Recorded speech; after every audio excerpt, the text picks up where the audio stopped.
I like that picture of what's her name, Vanessa Kirby. Look like she's just like surprised somebody took her photo all of a sudden.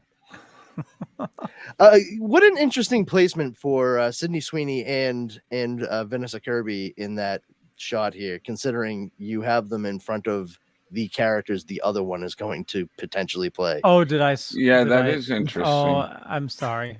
Yes, and by interesting, Completely baffling. I mean stupid. Well, I mean amazingly rushing confusing. Hey, I mean, at least you got David Harbour in front of Frankenstein's creature. If you had put him in front of Jessica Drew, I would have had a few more questions. Well, if you think that's bad, wait until yeah. Here we go. And now, the Dorkening proudly presents the Geeks. Mama always said life was like the midweek geeks. It's that time once again. Everybody kick off shoes, call a friend, come on down, get on in. It's time for the midweek geeks again. I can't believe it's not the midweek geeks. I just love those midweek geeks. There's nothing quite like midweek geeks. Work for me. Somebody hurry. We need the midweek geeks. What's that, boy? The midweek geeks are stuck in the well? The results are in. You are the midweek geeks. Take 2 midweek geeks and call me in the morning. Side effects of the midweek geeks may include laughter as well as knowledge. T-10, 9, 8, 7, 6, 5.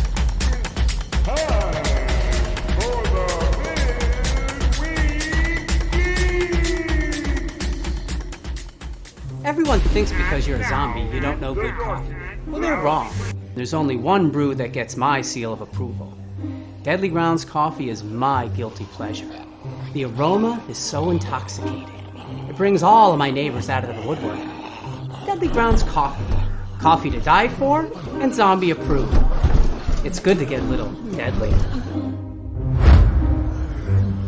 Use the front door! Oh, they're so disgusting.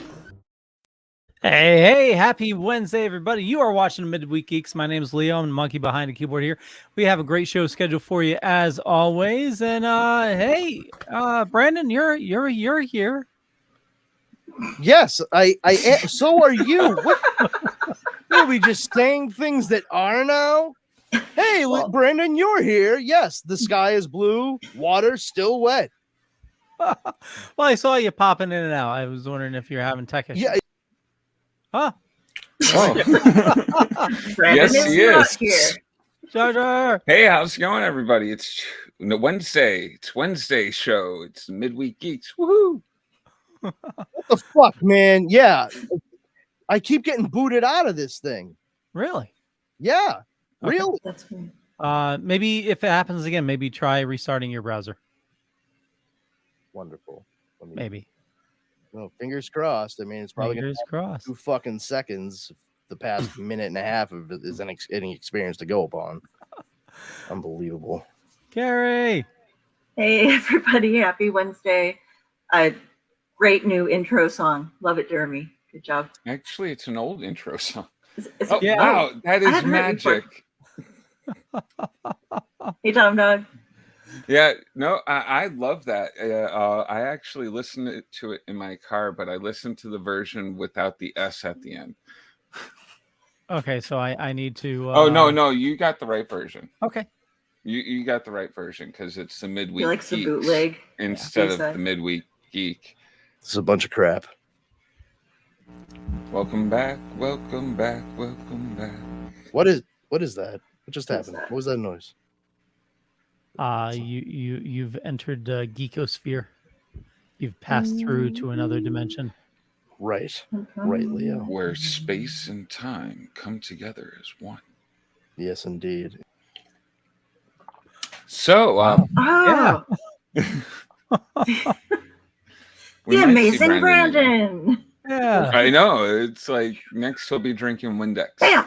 Oh, jeez.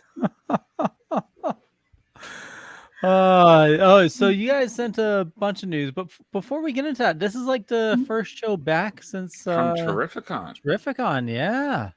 which is terrific. Yeah. Of a I con. know. It was a terrific con. I learned my con etiquette there. Why did you try to? Oh, what is it? I got I Cosplay was not in considered? Connecticut. Con Con etiquette. Love it, love it. Ah. Ooh, slow one there. Yeah. Wasn't supposed to be. Train keeps on rolling. I just finished editing the who the hell did I just finish? My mind's like Chris Claremont, his panel. Nice. His award that he won too. Was that with his award, yeah. Yeah, is That that the was- one you recorded that one, right? Yeah, it was. Yeah, great, great. camera work on that. You did good. We I sat in sat on there a- and stared. We sat in on a lot of panels that weekend. Did 20 you guys? It was what, 20 panels or There were 18? 20 like- interviews and 18 panels. I think. 18 panels, yeah. Any favorites on the panels? I was surprised by it. My favorite was obviously the Howard Mackey, Obviously. Howard Mackey, Chichester, and Kavanaugh panel. But We I got was to really work on surprised Drew by- saying that name. Drew I have been, murders yeah. Chichesters. I'm like, last night he said Chinchester. I was like, Well- where's the end? Chinchilla? What? yeah, but no, I love that one. But I was really surprised at how much I enjoyed the AEW panel. I haven't been able to watch wrestling for a while, and that was one of the just coolest panels that I got to see. They are just all super fun human beings, and like everybody who had questions was allowed to get up and ask them, and some people required assistance getting over, but I noticed that well, the whole con in general was really friendly towards anybody who had any type of disability, making sure that they got their questions answered and stuff, even if it took a little bit of time to get them to the mic. And it seemed that was one of the more popular ones too. We were in this like swirling line to get in there. But Really? yeah, I really enjoyed that one.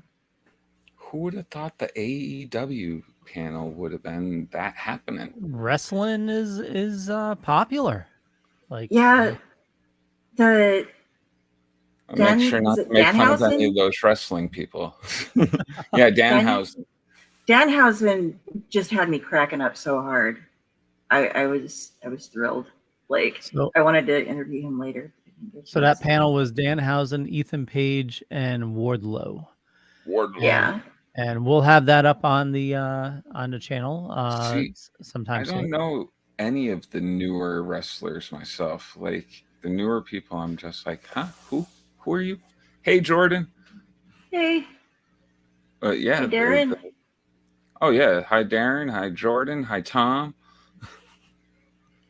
But yeah, the newer wrestlers, I used to watch wrestling up until it was probably the late 90s, and Stone Cold Steve Austin and smashing beers and all that. Once more with feeling. My God. Welcome back. Sorry. I mean, yeah, for who knows how long. I mean, I don't know what the issue is. I restarted my laptop real quick, so hopefully that did the case. That took care of it. But Oh, What convention Jordan, are what? you going to, Jordan? Yeah, what convention are you going to? But We're talking about Terrificon, Brandon. Since this Oh, is our first show I went- back. Yeah. I went to that. You you did. did. We saw you. Oh, I all right, met cool. you. That makes sense. I was at the Dorkening table. I You distinctly smelled very remember nice. being there. Yes, Oh, wow. I did. I always do. I didn't get close enough for a Ju- scent test. Justin actually made Oh, the Maryland Poppin' Horror Con. Oh, nice. Cool. We'll be We're- there. We'll be there. Yeah. Or I'll be there in spirit. Watching We'll be all of there. You guys. We'll be running the panels, Jordan. If you get your questions together, because like I got all mine together, so I've done my work. Now you guys need to do yours. Jeremy works hard for those questions, guys. Yeah, You he have does. no idea the depth of research he goes into. I want to make It's sure the panels are astounding. happening for the people coming, because like I've been to a lot of boring panels. Yo. Once Hey. you're sitting down in a panel where like half of it's silence because the panelists don't know what they're talking about or stuff, that gets sad. It breaks my heart. Can't have that. I'm going to show Hinata because she's staggering on me right now. I tried to get her super stoned on catnip before the show so she'd not meow. And her long hair, I only had dried today. So she is like just purring and leaning on me, and her long hair is just full of catnip where she was just stoned ass Because cat. right at Tom, is that my- the show that you do? Oh man, my voice is cracking. Yeah, it's one of Tom Dog's shows. Oh. Yeah. I haven't so- watched it yet since the 90s either. I was like Roddy Piper was in my batch of, ooh, these are the wrestlers I enjoy. Guess who's back? You Back brought a again. friend now, Brandon. See, I'm- Yo-Yo's here now. Yeah, I mean, how many more people are gonna show up in the interim while I'm trying to fucking Yeah, get you back in? disappear. Next, Steve will be here. It's doing the same shit that it was doing every single time I tried to finish the upload from when we recorded Oh. our podcast. It just keeps going to error reload.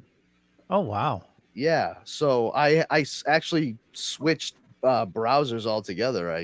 I'm using That's Microsoft what I- Edge. That's how desperate I am. Hey, that's exactly what I had to do. Hey, I use the Edge. Oh, you know, it's cool. It's cool. What I was don't know saying what I'm before doing. I just- was kicked off is you mentioned I smell great, and thank you. Justin actually made mention. He was like, I knew when I met you, you were gonna have a signature scent. And I'm like, so long as it's not fucking armpit mixed with garbage, then thank you. And I it only wasn't. had one of those instances at all during the con. Oh, myself. I had one. It's probably Yeah, I remember you because telling you're me very about that. it's probably because you're very tall, Jeremy. So Yes, you are I take it all It in. never reached you. yeah, you are far above anyone's armpits. And even if they want to be like, hey, what's up, buddy? Like for somebody like me, where it would be like, you know, face to face or something, they'd be like putting their arm around your waist, like, hey, how's it going, Jeremy? Like, Oh my yeah, I hope you smell okay, because everyone else around here seems to be offended by you. I'm like 5'5", and I was getting drugged through stuff. You were there, Jeremy, when Oh yeah. when Drew drugged me through the first time, and I was like almost hitting boot. I'm like bouncing off of people in my purse. I have it tucked as far back as I can, and he's just got my hand and is pulling me all the way through the. Oh Well, my By the god! end of the day, when Like, we were ricocheting. before I left for the interviews, I thought Kari was gonna drop. I was like, Drew, we gotta get this done so Kari doesn't die on us. Yeah, it's very hot in there. I noticed. I too was late. freezing in that panel room. I don't know what anybody's talking about hot. I was freezing. I Yeah, wasn't in the got panel room. cold. I wasn't in the panel room, Yeah. but it sounds like it was lovely. Oh, it was. Yeah, it got real chilly at one point. I had to go outside. I and enjoyed warm up. that room.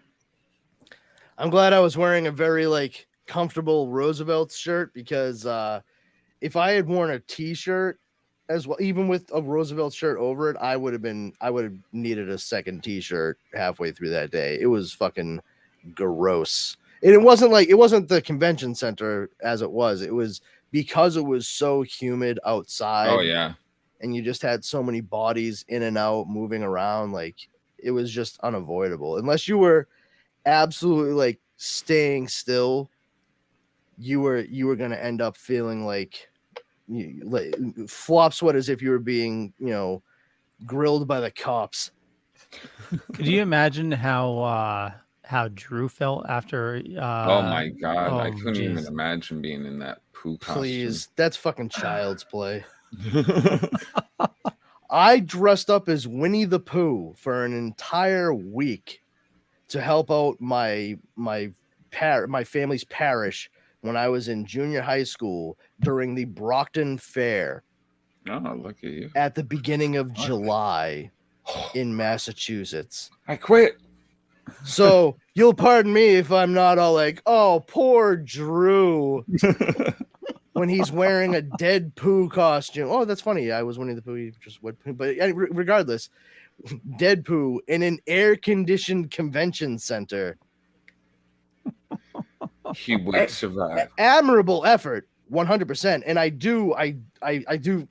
feel so bad for the guy every single time I see him take the mask off. I'm like, bro, like, let us buy you a Gatorade. You earned it.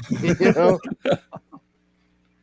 you earned it, champ. Here's a Gatorade and a Snickers bar. Oh, we just kept chucking water. Now dry off real quick. We're gonna need you back out on the floor in 5 minutes. No. What? You know, the more questions you ask, the less time you have to relax. You're down to 4.5 now. You know, like, just saying. Not saying anything. Something Just awesome, saying. apparently. Hey, Steve. Howdy. Welcome. Look at this. It's a full house. I know. We were talking about Terrificon. Oh, nice. I was there. Literally the same thing I did. I was like, oh, I was there. Cool. I was So- there 2 days. I have to say it was awesome seeing everybody. But I'd like to get everybody's. I know there's a lot of favorite memories, but you know, what's something that stands out for the con? Hanging out with Or- all you softies. Oh, Yeah, honestly, yeah. 'Cause that was the main I reason. had friends Aw. that I could reach out and touch. Mostly.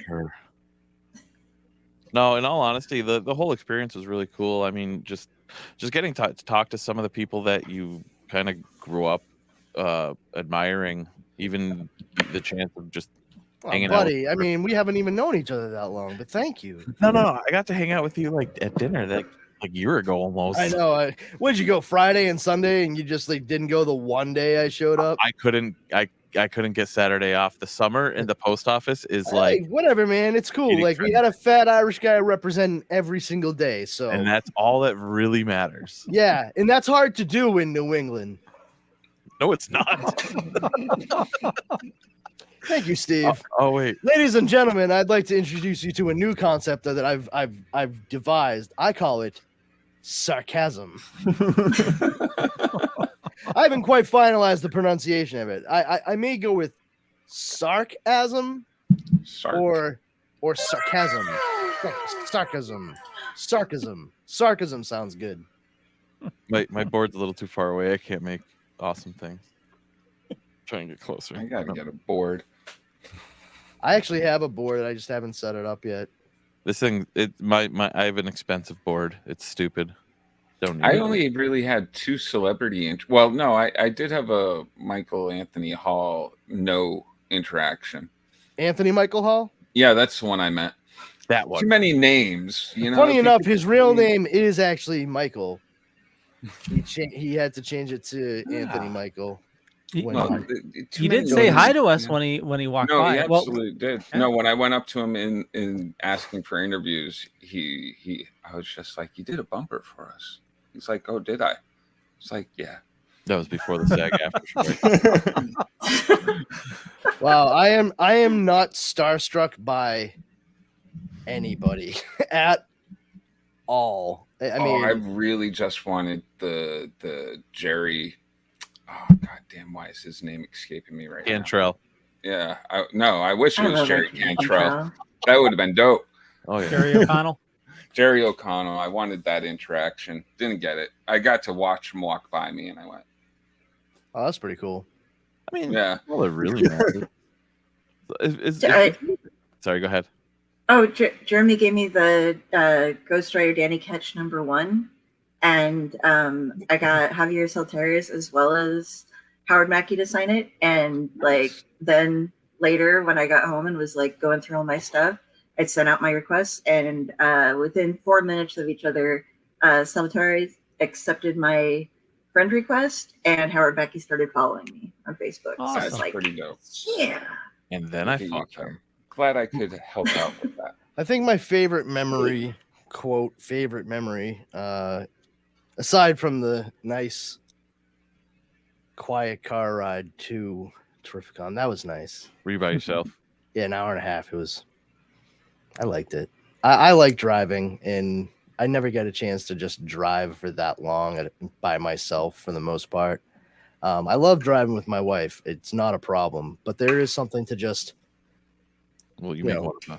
relaxing. And if I feel like driving like a maniac, I don't have to worry about taking anybody else's life in the car into my hands, just my own. But aside from that, it was deciding like, oh, now is the time I'm going to do this. And from thought to finalized action in ascertaining the location and obtaining particular object, it must have been a total of 6 minutes that it took me to buy Masterworks Volume 1 of Fantastic Four, issues 1 through 10 by Jack Kirby and Stan Lee, because someone, I'm not going to say who, but someone who was the fucking head of the Dorkening podcast network literally had no fucking idea what the Fantastic Four's origin was on a podcast that he co-hosts with me and Justin Cooper. I don't want to name names. I'm just saying it's the guy whose name I didn't say from one of the other podcasts that I also do with Justin Cooper.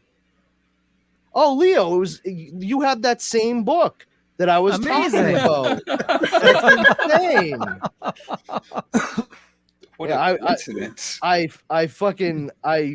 went from laughing to being almost apoplectic on the fucking episode of the podcast because Leo legitimately, like, he straight up earnestly was just like, oh, is that the Fantastic Four origin? And Justin and I were like, what? What? Like, it just like, but dude, like, scientists funding cut in shielding, not good for Cosmic, but he and they go, and he sneaks in, shoots in, cosmic rays, shielding bad, hits them, zoom to Earth. I knew the gist of it.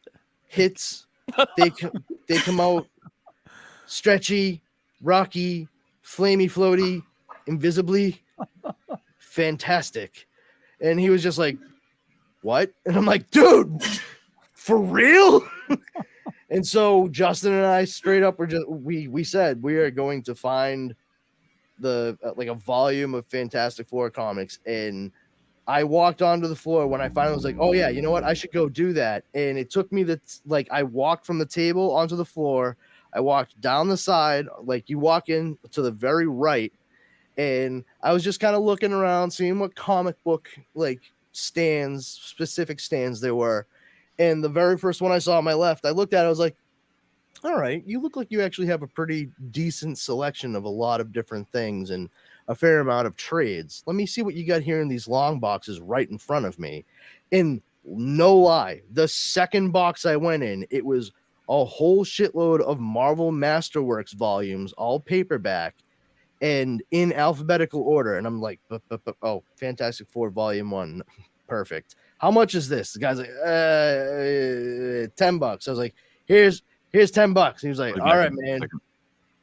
And then I just turned around and brought it back to the fucking table. It was quick as Bob's your uncle. And $5 says Leo still hasn't read it. Or know who Bob, your uncle, is. Surely Bjorn Stromberg is my uncle. Bob, your uncle? What was that? The stand right next to us? No. Within the doorway. That would be even more hilarious because that means that Leo was oblivious to the fact that was going on. That would have been really funny if it was the guys right next door to us. No, I literally said I walked onto the floor. Oh, sorry. Funny enough, the guy next to us. I said was Bob. It took me the time from being at the table to walk out to the floor, and when you look out on the right, I walked up that way, and on my left, there it was, the very first stand, and it was like the fifth book I touched, and I was just like, perfect. Well, that didn't take any time at all. I really was expecting a bit more of a quest on that, and I mean, I'm gonna say I was a little disappointed at how prepared that guy was to sell an asshole like me that book. I had a white whale that I could not find there that weekend. Oh, what were you looking for? Moby Dick. No, so I have a Infinity Gauntlet #1 signed by. You just caught me way off guard at the like. You said white whale. Yeah, no, I got it. Call me Ishmael. All right, Steve. I mean Ishmael. Sorry. I have a Infinity Gauntlet #1 signed by Rubenstein and Starlin, but I'm trying to find one just signed by George Perez so I can get Rubenstein and Starlin. But nobody has one that they're either A, willing to get rid of, or B, like. Yeah, good luck, bud. I mean, mine isn't signed by anybody. It's just encapsulated. That's gonna be hard. Very, very hard, especially considering the Yeah. past year. Yeah. Yeah, no, I mean it's not overly expensive to find it, but it's still like $300-400 to get a graded one. Yeah. Well, And then you're gonna crack the slab. That might be your best bet, in all honesty, just because, like, how much do you think that they're gonna charge you for something like that at a comic book convention? No, I get it. It's just like part of me is like, I'll give you this. I know it's not worth as much, but I give you a couple of dollars. Nobody had one. Actually, I one like guy your said style, somebody- Steve. I'll give you the cover price. There's a website or a Facebook group out there somewhere that allows people to buy, sell, and trade comic books if you're a lover of them. I know. There is. There's one. That's where I got this. eBay, right? Oh, hey, no, look at no. Oh, damn. For a second, I was like, wait, how the fuck did you get my copy? Oh, no, I got yours. Sorry. No, mine isn't signed by anybody. What a weird fucking reaction to have to a mass-produced comic book. Well, no, like that a known comic book collector also has graded. Wait a minute, how do you have that? I have that. Jar Jar, bring that back out because the reason why I said it.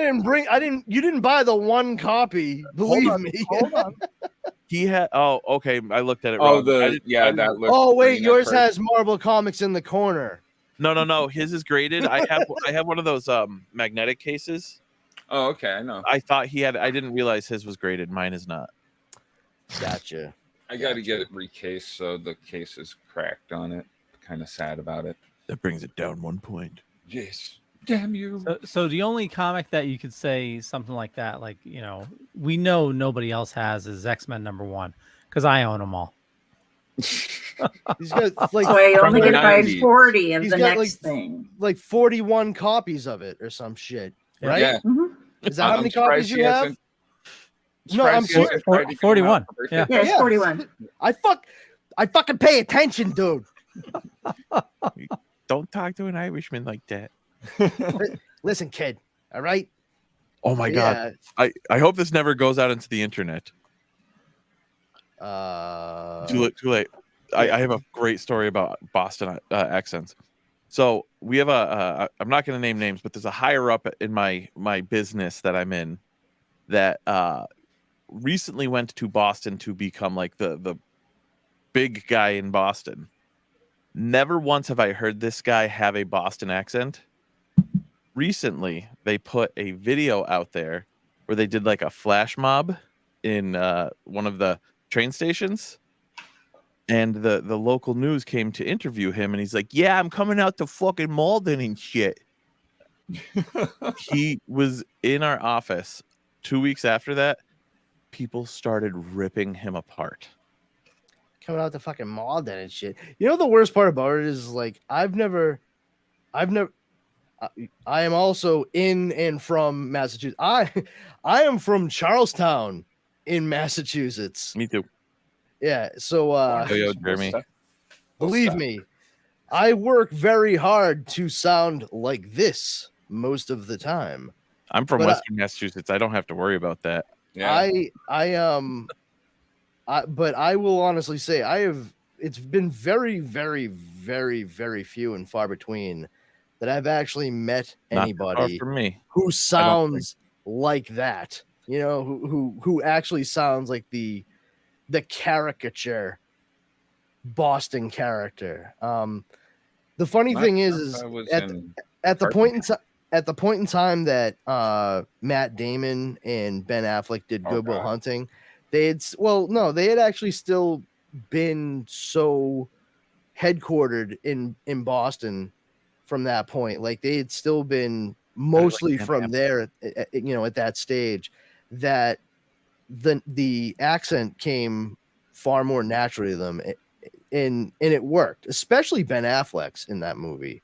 And Casey Affleck, he's barely been able to get rid of it, so his was probably the most convincing in Good Will Hunting. That's why that anytime they need a freaking Boston accent for Saturday Night Live, he's their number one go-to. Oh, 100%. But even Matt Damon going back to The Departed, he didn't quite sound right anymore. And Mark Wahlberg, that guy, I mean, whatever. That's literally my opinion. Whatever. Yeah. Hey guys, you doing something fun? I mean, I haven't seen the past like several Transformer movies, but any passing interest I may have had in them was stamped out of my body when I saw the trailer where Mark Wahlberg was in the movie, and he's supposed to be an inventor, and in the trailer he's like, I think we got a Transformer here. I was like, fuck everybody. I am never seeing this movie. This is beyond rubbish or trash. This is so exquisitely horrible. I'm going to go by the French term garbage. It was. I don't know, guys. I think this is a Transformer. I think we got a Transformer. Like, oh, over here. Well, you're lucky because fuck you, Marky Mark. Don't you have some CKs to go fucking try on in front of a photographer? God damn. This is a shameless plug, but we just had a guest on our most recent episode that just dropped today, who has worked with Donnie Wahlberg for the past 2 years now. Oh. Was that on Blue Bloods? Yes. I was gonna say, who's that a plug for? Because you didn't plug for my show. Nerds of Unusual Origin. There we go. There we go. Yeah. There we go. We got it. We got there, kids. Dream big, kid. Facebook user says, I worked with Leonard Nimoy before he passed away as well, Stanley, for 2 years. That's awesome. Facebook user, we don't have your name. I've said to you numerous times, that is like such an offensive pronunciation. That is Facebook user. What? If you go to StreamYard.com/Facebook, we could actually find out who you are. I like Brandon's. Leonard Nimoy has a connection with Boston. Facebook user. It's just like that guy Uncle Down Caller that's always calling my phone. I think was Leonard Nimoy from Boston, because I know he's from the North End. No way, really? I never knew that. No, I'm fucking with you. Yes, he was from the North End of Boston. Yeah, Lenny Nimoy is a little Jewish kid from Boston. Yeah. Well, the cool thing was, if you go to the Boston Museum of Science, the wraparound theater there, I forgot what it was called. He does the audio check. The Omni Theater, the one that completely surrounds you on all sides. I forgot the name of it. It's been a long time. Like Omni sides. Yes. But he does the audio check. It's awesome. He sings "Who Put the Bop in the Bop Shabop," and it bounces all around. Who put the bop? Oh, he doesn't sing a song about hobbits? That's unfortunate. Damn. Who was that man? I like the Hobbit song too, though. Yeah, Bilbo. I have the record. It's Bilbo. Yeah, Megan's. But yeah, he was from the North End. I knew that growing up because my father was a Trekkie. He was an OG Trekkie from the 60s. And I never really wrapped my head around that until I was about 18, 19 years old. And, a buddy of mine who was super into Trek was kind of geeking out about it. And I was like, all right, nerd. Give me all, like, all right, nerd, calm down. And my dad was like, what's going on? I was like, yeah, he's just blabbering on about Star Trek like anybody gives a shit. I don't know what kind of fucking loser gets into all that futuristic crap. And my dad was like, me, I used to stay home it was like Tuesday or Wednesday, the couple of seasons it was on back in 60, blah, blah, blah. And I was like, Not you though, Dad. You're a cool cat. You are cool. Not you. Those guys are different than you.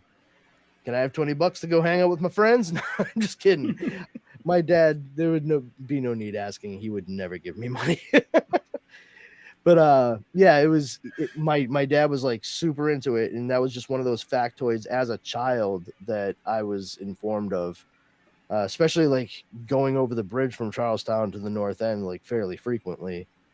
It like seriously, like where I lived, it took no time at all to get to the North End, and we used to go into Boston to the Navy Yard and stuff all the time with my grandmother because my grandfather was killed during World War II, so my grandmother still got all kinds of like veterans benefits, and one of them was she could shop at the duty free and didn't have to pay taxes for anything. And my father was a veteran, so he would take her, and I would come along looking like the child of the world's oldest father and oldest grandmother.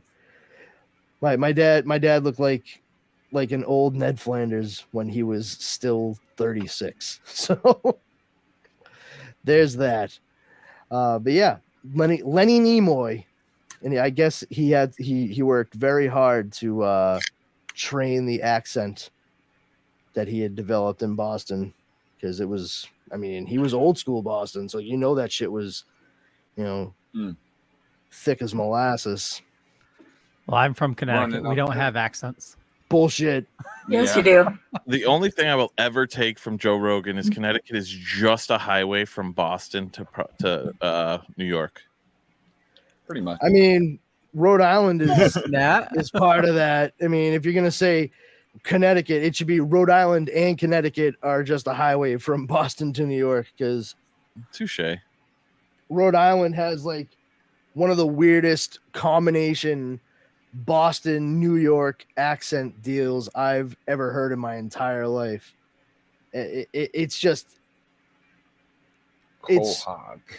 I mean, it's just like, it's uncomfortable because I'm like, I feel like you're making fun of one of us. Like you're making fun of people from New York or Boston, and like because I'm unsure, I want to punch you.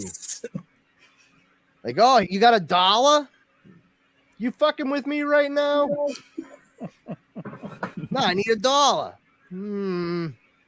I'm getting the feeling that you're fucking with me. All right, fuck you. I'll ask this guy then. Oh, you sound like you're from Boston right there. Say that one more time. I need $1. Nah, that's not okay. You know what? Get the fuck away from me. Go buy your fucking awful somewhere else. That's a Rhode Island thing. What's the Connecticut accent then? You drop some of your T's and you say "eh." There's a mild New York thing going on. Very mild. Not like deep like Brooklyn, Bronx, Queens.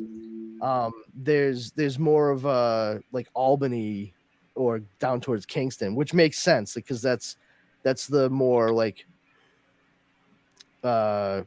urban suburban areas far removed from New York City. That you kind of have that faint, almost, for lack of a better term, like hick-esque thing going on, and it dovetails way into that weird ass fucking Rhode Island thing I was just talking about. And then you get to Massachusetts, and good luck. I mean, whatever direction you're going in, it's going to be fucking Boston, different. the harder it is to figure out where the R is. I mean, the worst part about the Boston accent, especially like falling into it if I'm not really paying 100% attention, is overcorrection. Even people from Boston who have an accent, they do it unwittingly. They'll put an R where there actually shouldn't be an R, but then skip where the R's are in every other fucking word. It's a very strange thing to behold. I can't even think of a solid example because it happens. What is happening here? Is this dude about to pull out a katana sword? Ooh, you gonna open it? You gonna open it? You gonna open I it? already did. My I opened it. I had to open it. Cool. What Brandon? is it? Oh, it What's is. in the box? I'm sorry. What's My in the headphones weren't on, fucking so I didn't know box? anybody was talking to me until I put them back on.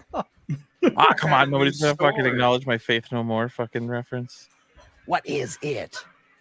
I said that's It's the power sword. Holy shit, ass! That is awesome. It's Oh, solo in on that. it's a two-hander too. I love it. It's like I'd say it weighs probably about 50 pounds. What was this? Wow. Give me that power sword, you gingerhead gobshite! I need to find Grayskull will be mine. Because the door, I don't know if you can see that, has the battle axe on it and two power swords down the bottom. But I need to find a good place to hang it. From your enemy's throat. You need your own Castle Grayskull. Oh, that would be dope. No, I don't think the woman's gonna buy me that though. There is a well, there's multiple ones, castles in Connecticut, but there's I forgot what home show it was. Worcester, where they renovate somebody's house for free. Ah, yeah, Viva la Bam. There's a lot of Extreme, those. extreme makeover home edition. Yeah. So Fucking Viva La Bam. I was being 100% facetious. there was one done in Connecticut where they lost their house in a fire. The father was like a firefighter and whatnot, and they rebuilt their home as a castle, and it turned out awesome. But then the problem was the taxes were too high. Taxes. Yeah. Then they remembered it was a story fucking of castle.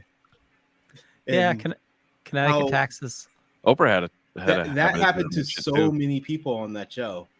Like, those are a ridiculously stupid idea if you really think Oh, about it it. happens. Like, just build them a regular house. Build them a regular house. Yep. Like, Same with the people from it's like not as any game entertaining, show. but They win stuff, but then they can't pay the taxes on. I The guess Well, I that's never not understood- true. That's not true anymore. They actually had Oh, to, they they fixed that? passed a law like just a few years back, maybe 7 or so, where if you win on a game show, they have to compensate for the amount of tax that's going to be taken out of it, so they actually receive the full amount that they won. Oh wow, that's cool. Well, because people were fucking actually going bankrupt from winning on game shows. And they're like, listen, the game shows are fun and all, but you're ruining people's lives by letting them win this money on your show. Like, that's great that your ratings are fantastic, but the more this happens, the more you're damaging society. And so, like, all right, well, let's find a compromise here. And it's like, listen, just you can afford it. If somebody wins $14,000 fucking dollars or whatever, then pay fucking $18,000 altogether. So that takes care of the tax. Like, it's fully amended. So, but then they got to pay the tax on the tax. No, the tax I'm is joking. paid. I know. The tax is paid from what is doled out. So the company itself has to pay essentially pays the tax for them right off the bat, for what that amount would be, and that's that. I was before you even said that, I was going to say I never understood why they would build a new house and not say here's the money to pay the taxes for the next 5-10 years. Because it was literally just for ratings for them. They ruined so many people's lives. We're gonna rebuild your house. Cool. What's your budget? Could I just have the money instead? Yeah, that sounds great. But my house, we had one in Lincoln like that. My house is still standing and everything pretty much works. So it would be really fun to eat and pay my utilities for a while. That would be fun. Maybe make some car payments. So yeah, I'll just take the money. What? Give me that. Fuck myself. Cool. See ya. Oh no. All right. Well, thanks for wasting 7 minutes of my life. Then get the fuck off my lawn. Move the bus. I was gonna say move that bus out of my fucking yard. back fucking that way. Go What ask my neighbor if he wants to be financially ruined. He's a dickhead. What was that dude's name? Ty something. Anybody remember? No. What was that? What was the host's name? It was Ty something. He does some commercials now. I know that. Yeah. Is this Some for kind reverse of like mortgages? cell phone commercial.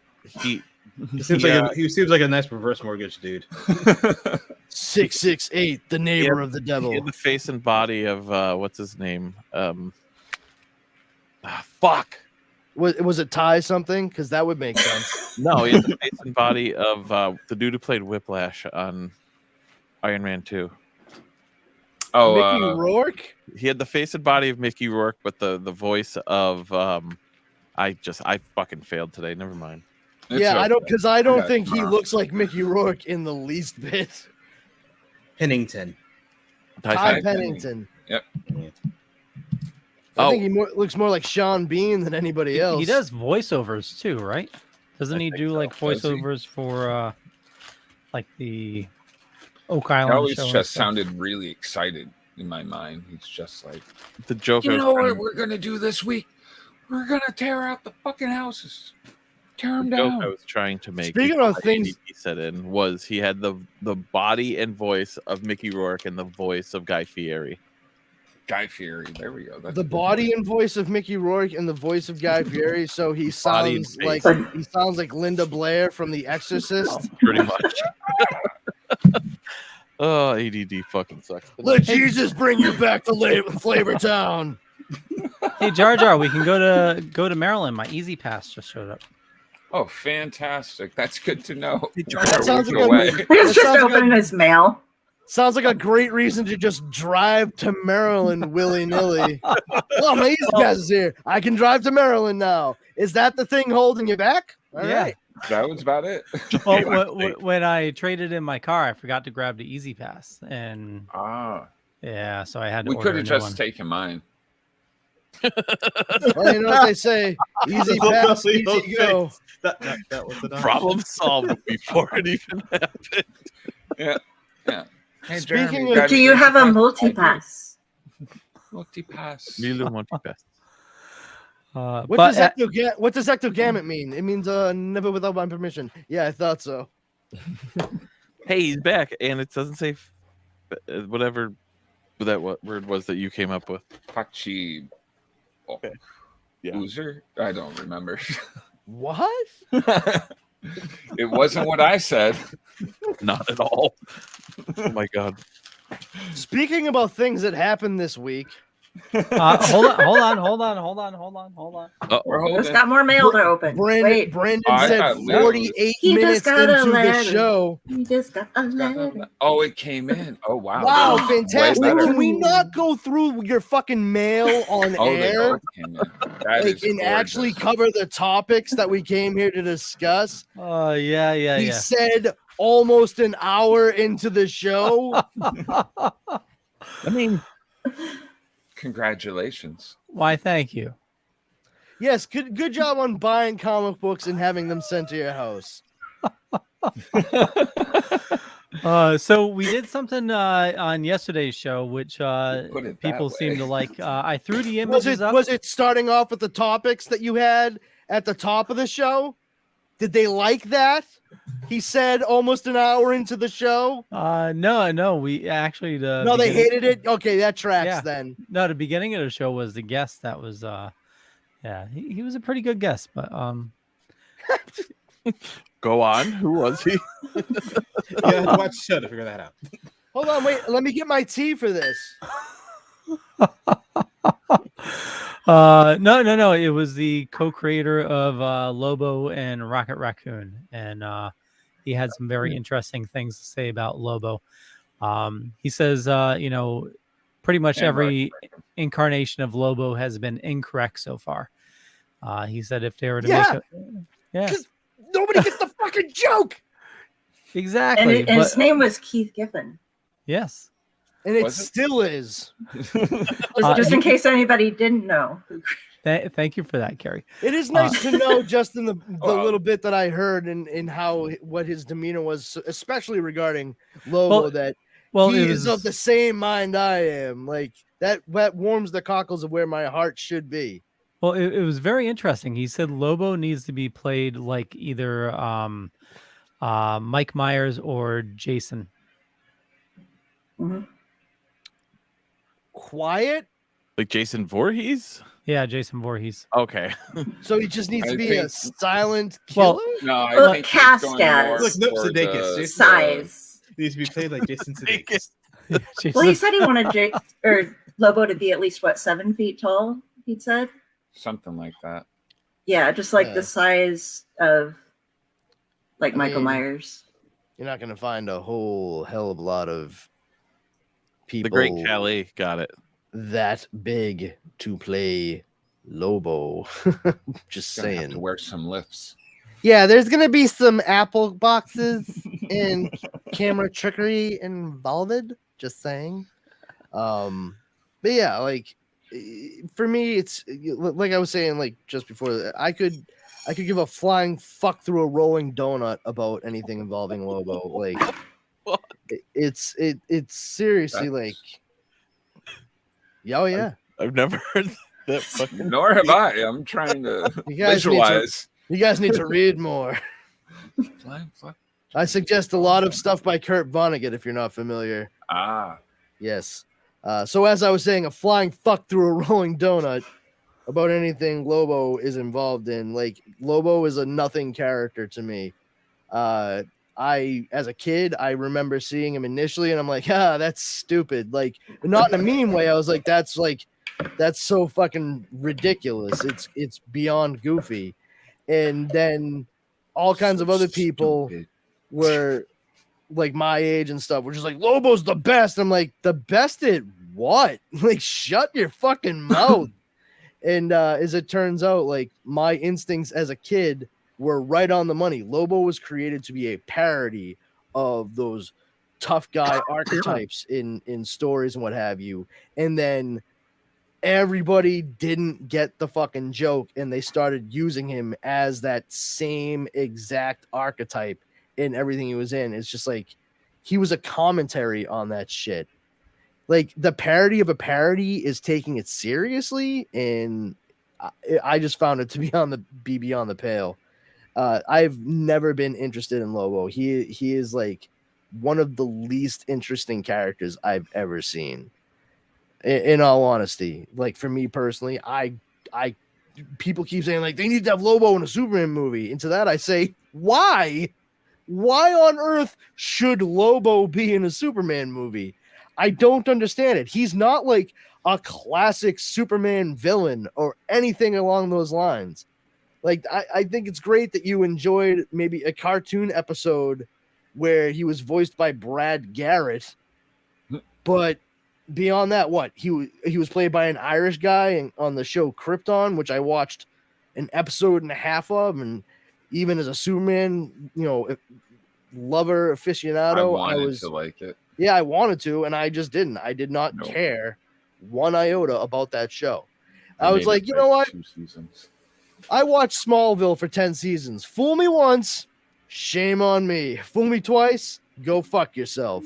And that's exactly the feeling I started getting from Krypton, like right off the bat. And I wasn't broken up when they were like, "Oh, they're canceling it." I'm like, "Yeah." In other news, like I'm still bald. I mean, I don't see anybody fucking getting shocked about that shit. You should have seen it coming. Well, anyway, speaking of news, hey, good job, Leo. Yeah, I just fixed it. That's the right actress. Yeah. So, what was this news item? Was this on you, Brandon? I have to ask, who was it before? He had switched. Yeah, it's right there on the fucking title card of the show. He put Sydney Sweeney in front of Sue Storm and Vanessa Kirby in front of Spider-Woman Jessica Drew, and it's the opposite. I mean, to be fair, she does look a lot. Completely wrong people. What's But that? That's a stock footage person. What else is that? Which one's the stock footage person? Well, The facial expressions, though, Sue Storm looks a lot like her there. Oh yeah, well the art Hmm. is Yeah. very similar to the actress. but- I haven't seen Yeah. I haven't seen anything either one of the actresses there have been in. Sydney Sweeney here as Jessica Drew / Spider Woman, in Madame Web, I'm sure to be Oscar worthy next installment in the Spider-Man, the Who the fuck Sony. Who gives a fuck verse? Oh my Yeah. god! Sony Pictures, Marvel characters universe. I don't know what the fuck you're calling it, Spumku or some shit like that. It's fucking Sony Pictures universe of Marvel characters. Oh, I get it. It's just Spunk. Well, all right. we really I got wonder to if you take can get advantage that of to all this trend, spunk. or will they I'm stop sorry, this? all this what? Spump. I wonder if you can get that to trend, would they stop this? Like, oh, I don't want this associated with it. Spread it like wildfire. Spunk. That kid. Hashtag spump it. Spump. So would Spunk 'em it, in. would it then be Madame time What? instead of Morbin time? Madame time. Yeah. I got it. Hey, I tried. Yes, you did. E for effort. But I haven't seen anything that either one of them have done, so I can't really comment on. I mean, nothing against Sydney Sweeney. I just feel like she's setting herself up to be the fucking celloist on the Titanic by being excited on getting a role in Madame Web for Sony Pictures based on the Spider-Man universe of characters they own. I saw her. She did a really good job in Euphoria. Like, Oh, she was in White Lotus. and I haven't seen White Lotus. I also have not seen Oh. Euphoria. Euphoria, the she- first season I saw. yeah, she's really good in Euphoria, and I think based on everything that happened, it's good that she's trying to like break that typecast of being like the blonde bombshell that they asked to do nude scenes. So this is a good. Hold on, how good old? print. That girl's not even that old. They had her doing nude scenes in Yeah, Euphoria. Euphoria is teenager, fucking yeah. crazy. But That show like, is. I totally get what she's trying to do. Becoming a Close up for bigger movie. exactly, and doing something that's not to say that those aren't legit, but to do something much bigger to get bigger roles. That's maybe focused a little bit more on something fun and could lead to something bigger and better. I get it. Seriously, no shade from me on that. And I wish her well. I mean, I've seen I've read like a couple like little mini interviews with her. She seems like she's got a good head on her shoulders. I think she's trying to produce stuff too, which is always a smart move. Try to diversify and control projects you might work on and such. Somebody trying to break into somebody's house right now.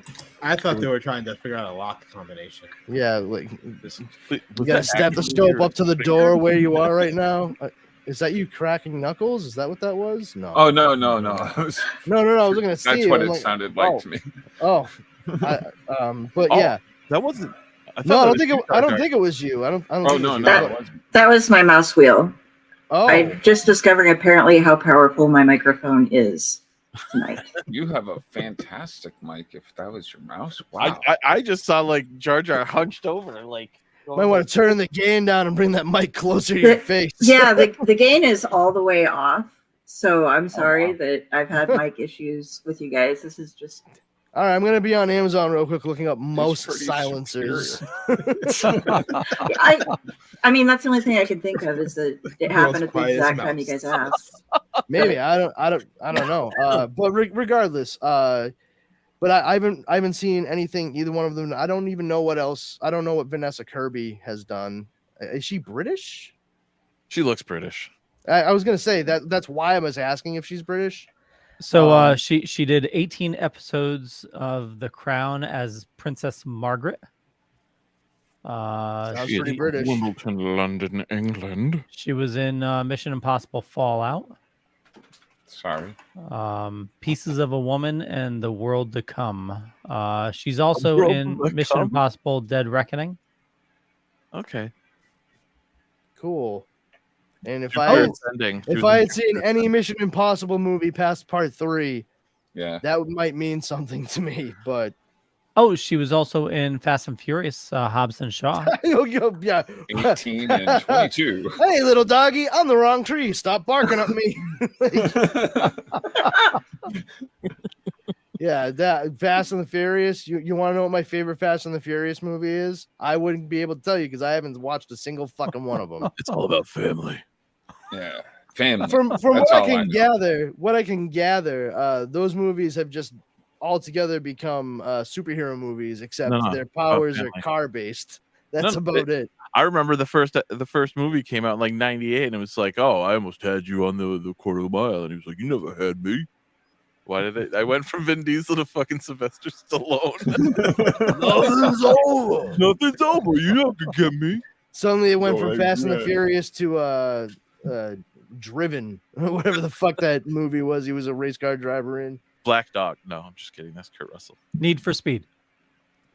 No, I'm pretty sure it was Driven. I remember specifically like 'cause my buddy Derek wanted to like watch it, and I was so indifferent. Oh. I only remember one part of the movie. He had somebody like just flip 3 quarters onto the track, and he like starts humming because he like gets in the zone while he's going around the track, and they're like, watch this, and they throw the coins on there, and then he finishes like this last final laps there, and they spin the front right wheel, and you see 2 of the coins like almost side by side, even though they all landed in different spots. And he was like so into it that he was able to spot the coins to get him. And they're like, what about the third one? And then they flip the wheel, they spin it, and like there's the third one. Like, ooh, wow, look at the precision he drives in a circle with. Like, whatever, who gives a shit? But you know how hard it gets in those cars. You have to be so. But I'm like, whatever. That guy really likes Tide. It's just like so ridiculous. Like, you have to be like an Olympic level athlete to do that. I got you, Jer. Kind of. I mean, it's still a weird thing to train to do, though. Like, I train so I can drive in a circle 500 times in a row.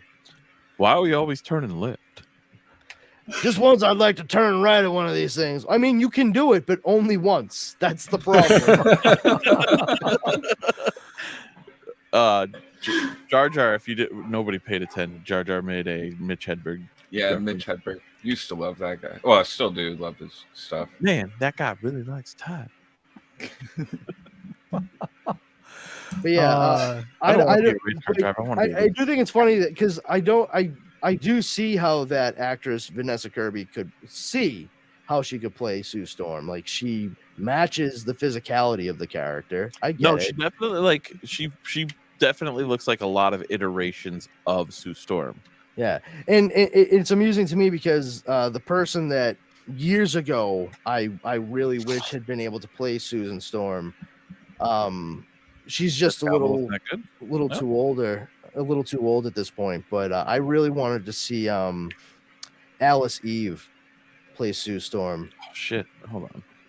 I think I'm going to keep my comment to myself because my first thought of why he would think she can play Sue Storm. No, I totally see what you're saying. Brandon. Yeah, I mean, and the thing is, it's not just because of how she. It's not just like about how she looked. I was really impressed with her in the movie. She's Out of My League. Yep. Because she does look. She's a blonde bombshell, so it'd be very easy to put her in to kind of pigeonhole her and be like, well, clearly like kind of dumb, bubbly blonde, but that's not at all the craziest part about how she was portrayed, and She's Out of My League. She was a very smart, talented, and like accomplished character in that movie. So I was gonna say, comes off as very, very smart, and she actually did a good job playing Carol in Star Trek Into Darkness as well. She got kind of a bum deal being in that movie because it was kind of a clunker. I was gonna say that she somehow broke the typecasting mold blonde bombshell because a lot of the roles that she takes where she is the lead actress, where she is a blonde bombshell, she's also incredibly smart in those movies. That's because I think she is. Yeah, no, I agree with you 100%. But she's out of my league. She does a fantastic American accent. I'm very attuned to that when I watch stuff. I always hear certain things. I'm like, I don't think they're American. And she nailed it. And I was actually kind of surprised to find out that she was British. Not only that, but the people that play her parents in the movie She's Out of My League are actually her parents. Really? In real life, who are both British, and they do a flawless American accent as well. So, but yeah, she's just not that she's like too old for the earth or anything. She's still pretty young. Yeah, but I think she's not quite in the age bracket that they're looking to make this Fantastic Four. I get it. We got a lot of white noise going on right now. What's happening? Was like, is somebody watching TV? Kari, what's going on your end? Sounds like you're directing air traffic over there. I just muted and I still heard. No. When you mute your mic, we can't hear it anymore. The radio on? Turn the radio on. Oh, no, fuck. I'm going to... Play my song. There is in love and Lisa Loeb. Go back to Texas, Lisa Loeb. I miss you. That is one of my favorite songs. Get out of my head and go back to Texas. I love Newfound Glory version of it. That is literally one of my favorite songs ever written. Stay by Lisa Loeb. That we all did that. Actually, Newfound Glory did a cover of it with Lisa Loeb doing vocals in it as well. I saw her perform it live in Boston. Against my will. You're a fancy pants, Mr. Man. No, don't feel bad for me. I feel good for you. Yeah, fucking just what a wonderful time that was. Did you I was like fucking 20 feet away from Lisa Loeb, and I couldn't have been more wildly indifferent. I was just like, how much longer is this show? Well, listen, I don't mind Lisa Loeb's music, and I actually have seen her perform in a couple of like shows and stuff, and I actually think she's a pretty capable actress as well. But I didn't like I wasn't like so into her that I wanted to go see her perform a show. And my ex at the time, she was like super into Lisa Loeb, and she was like, "Come with me," and I was like, "Okay, no, I'm good." I guess, I mean, at that point in time, I'm like, I'm closest to the approximation of what I consider to be love with you. So let me do that. And I went, and I was one of a number of many disinterested boyfriends there. And every single one of our girlfriends at this show, race, creed, and color had no bearing on it. Every single girl there to watch Lisa Loeb perform had long dark hair and glasses. It looked like they were all cosplaying Lisa Loeb. And I was like, wow, Freud would have a fucking field day at this concert right now. This is amazing. Coincidentally, Lisa Loeb has done the voice of Mary Jane Watson on the new animated series for Spider-Man. Did not know that. Okay. That's pretty freaking crazy. Yeah, what a small spider world this is. So while you guys were talking, I was very confused. She should join Spunk. What's up, yo? What's up, yo? You kept mentioning She's Out of My League. She wasn't in She's Out of My League. Alice Eve was, she was. Yes, Alice Eve was. Okay, I think I missed which. This all happened because I said a snippet of the song "Stay" when someone said like turn the radio, Yeah. somebody turned the radio up, and I said turn the radio on, turn the radio up, and I was like no, and that's how this Don't all. do it again. The Yeah, ADHD well, I mean, highway. now I is have to explain it. Many. Ethan Hawke parallel directed the fires. music video for that. We got that going for us, which is nice. But yeah, I thought Alice Eve would have made a great Sue Storm. I just think the age bracket they're looking for all 4 members is skewing a bit younger altogether. I don't think they're trying to make Reed older than Sue or anything. I think they're trying to keep everyone as a contemporary, except for Johnny, who may be just like a couple of years younger than them, which makes sense. And have them be all more towards like 30. That way they can. There's only a 6 years age gap between the two.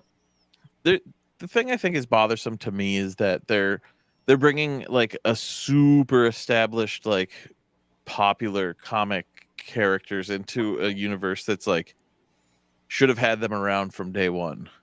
Yeah, but I mean, what choice for do legal they? reasons? No, I totally get it. I'm just saying like it's difficult to do something. Listen, it's not that hard to do, man. I mean, I figured it out like 6 years ago. How What's your you could... Brandonverse?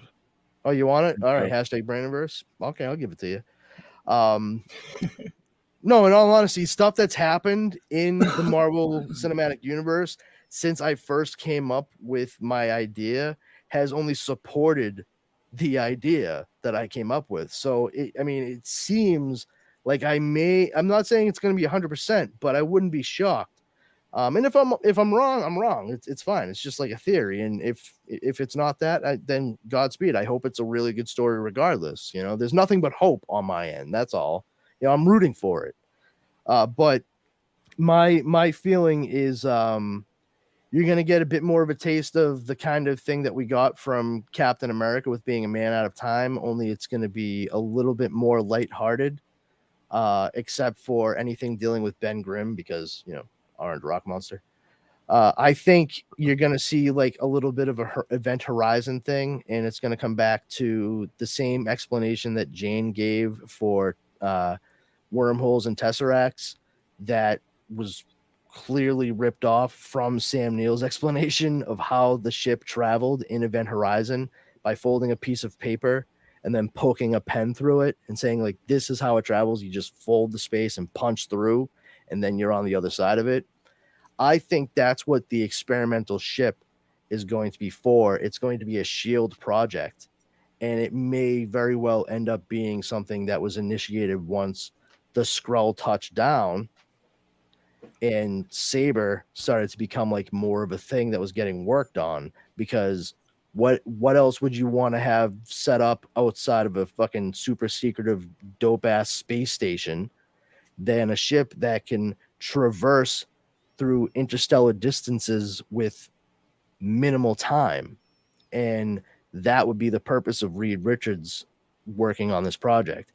He is working on this to punch through, basically to create like a wormhole kind of deal and go from point A to point B without any light speed travel, instantaneous. That way you don't have to worry about the relativistic effects of time travel. I mean, of light speed travel, which would be, you would age normally, but everyone else would age like 80 years by the time you reached one spot. And time dilation, yeah.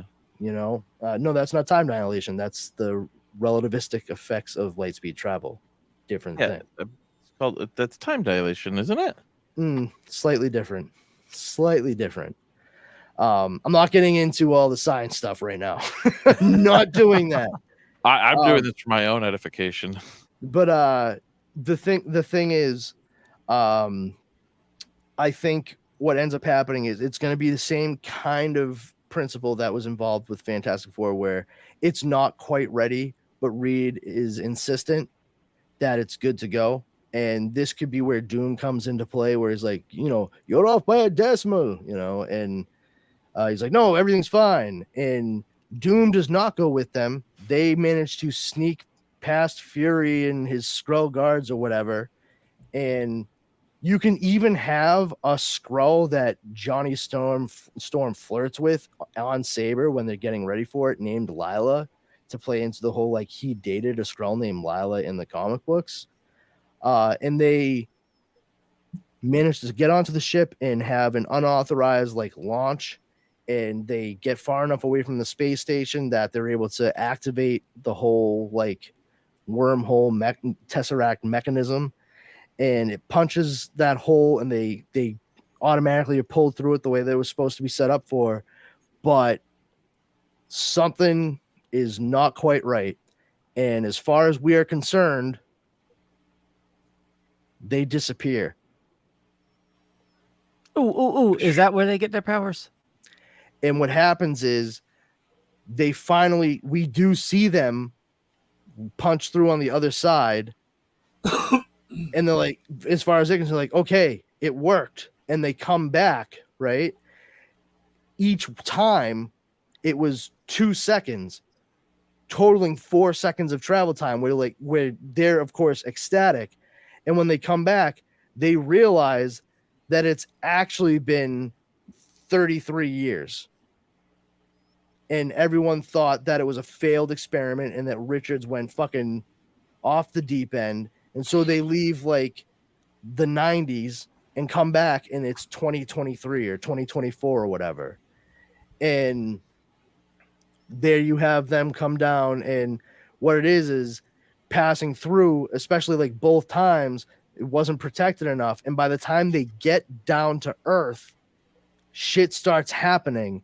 And that's when Ben starts, mutating into Orange Rock, and Reed starts like kind of liquefy a bit. And, like they kind of realize like something's wrong. And you have Saber straight up like, swooping them up and trying to keep them contained. And then finally, keep them on Earth contained.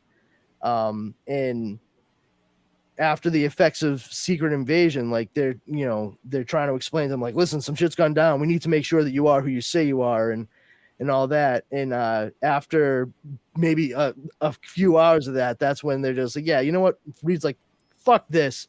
And he makes his way to some place, some lab he may have had, but because he was a super genius, he like bought wherever it was his lab was set up, and he had set up an account based off of this, that, and the other thing, and whatever banking algorithm he had set up, it supplied a steady enough income that he continuously paid on everything for it, so no one could ever try to like foreclose on it or anything like that.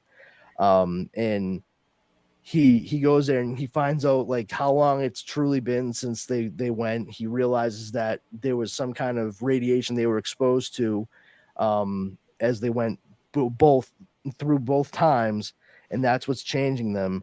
And he's like, but on the plus side, it looks like all those stocks that I bought before we left, I'm a multi-billionaire now. And they're like, what? He's like, yeah, we can go anywhere we want. Yeah. And he actually in this little company called Apple. And he buys the Baxter building, and that's where he immediately puts them in the public eye after seeing that. Like, I want him to be a little bit more shrewd. He puts them in the public eye so that people see them, so they can't go missing. Just in case S.H.I.E.L.D. tries to snag them, That makes sense. And then Doom, of course, sees them show up, and he's like, Richards, no! And that's when we get the whole Latveria deal. And so where did Bane come in? Right at the end, did you not hear? That's what I heard. It's like, no, I mean, I was going for that. I really want. I am Doom. You will suffer my wrath. I will break you, Richards. It's one of my favorite Bane voices. I love it. So one of the other news items, I will be his credit card's reckoning. So what do we got going here? He's going to be the David Harbour from Stranger Things. Yeah, he's going to be Frankenstein. He's going to be Frankenstein's creature. I mean, I think the character does go by Frankenstein. But just to put it out there, I mean, the monster is not Frankenstein. The doctor that was is the doctor. Frankenstein. Dr. Victor And- Frankenstein. And the creature was the creature, like the creation, you know. But yeah, for all intents and purposes, Frankenstein. And the cool thing about the animated stuff with the DCU as it's going to be set up is that the people voicing the characters are also the ones who are going to be playing those characters in any live action iteration. So David Harbour voicing Frankenstein and Creature Commandos means he's going to play the character if and when he appears in live action, which I would say he's going to appear in live action, you know, and that's a pretty good pick. I like David Harbour. I actually liked Hellboy with him starring in it. I enjoy Mike Mignola's comic book Hellboy. I actually wasn't like the most overjoyed when I saw Guillermo del Toro's stuff because he changed quite a bit of it, like the love story aspect and everything. Like, that's not Hellboy at all. But I felt like David Harbour looked more like Hellboy. He fit the attitude completely, and my hat was off to the people who put the story together because they really just kept it focused on like what it was Hellboy does, who he is, and like the kinds of things he's surrounded by and the people he sometimes has to work with. There was no weird forced romance stuff going on, no unrequited love type puppy schoolboy crushes or anything. And you know, it was decent in my eyes, and people just eviscerated it because it, for the most part, just wasn't Guillermo del Toro's version of Hellboy, which I think is wildly unfair. I enjoyed him as Red Guardian in Black Widow. I thought he did a great job in that. He's one of the few instances I've seen where the de-aging was like really solid over the past few years. And you know, it did strike me as kind of funny that he went on from working on Hellboy with Mila Jovovich to Black Widow, and the little girl who played the young Natasha in that movie at the beginning of Black Widow, that's Mila Jovovich's daughter. Yeah, that's her daughter with Paul W.S. Anderson. Double, huh? Yeah, take a look at the girl who played young Natasha in Black Widow, like next time you get a chance, and really think about the fact that her mother is Mila Jovovich, and you're gonna be like, oh, okay, now I see it. And that struck me as funny too, because Mila Jovovich was the person who I always thought would have been perfect to play Natasha Romanoff in a Marvel movie.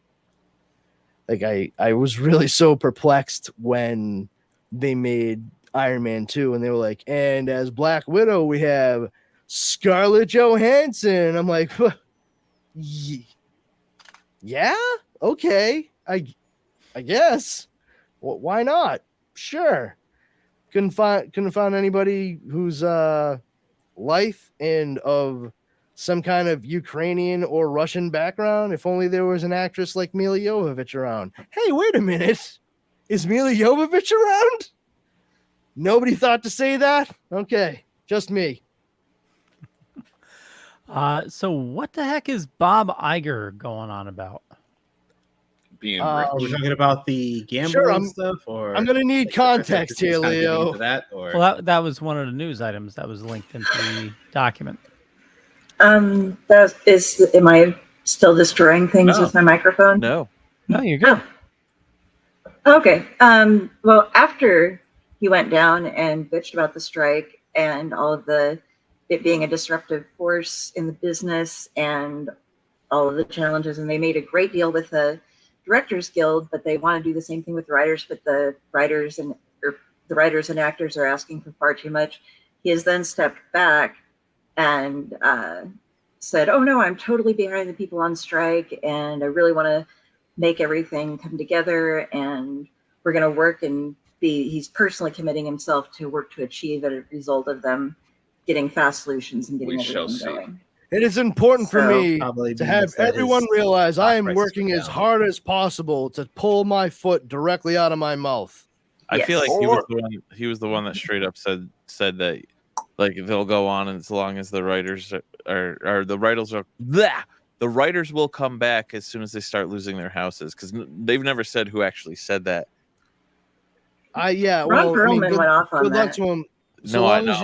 So long as you, I mean, the hierarchy of DC may have changed in a way that he did not plan for at all, but Dwayne Johnson donated an awful lot of money to help everyone out there who's striking to make Close to sure 8 they can figures, strike for as long as possible.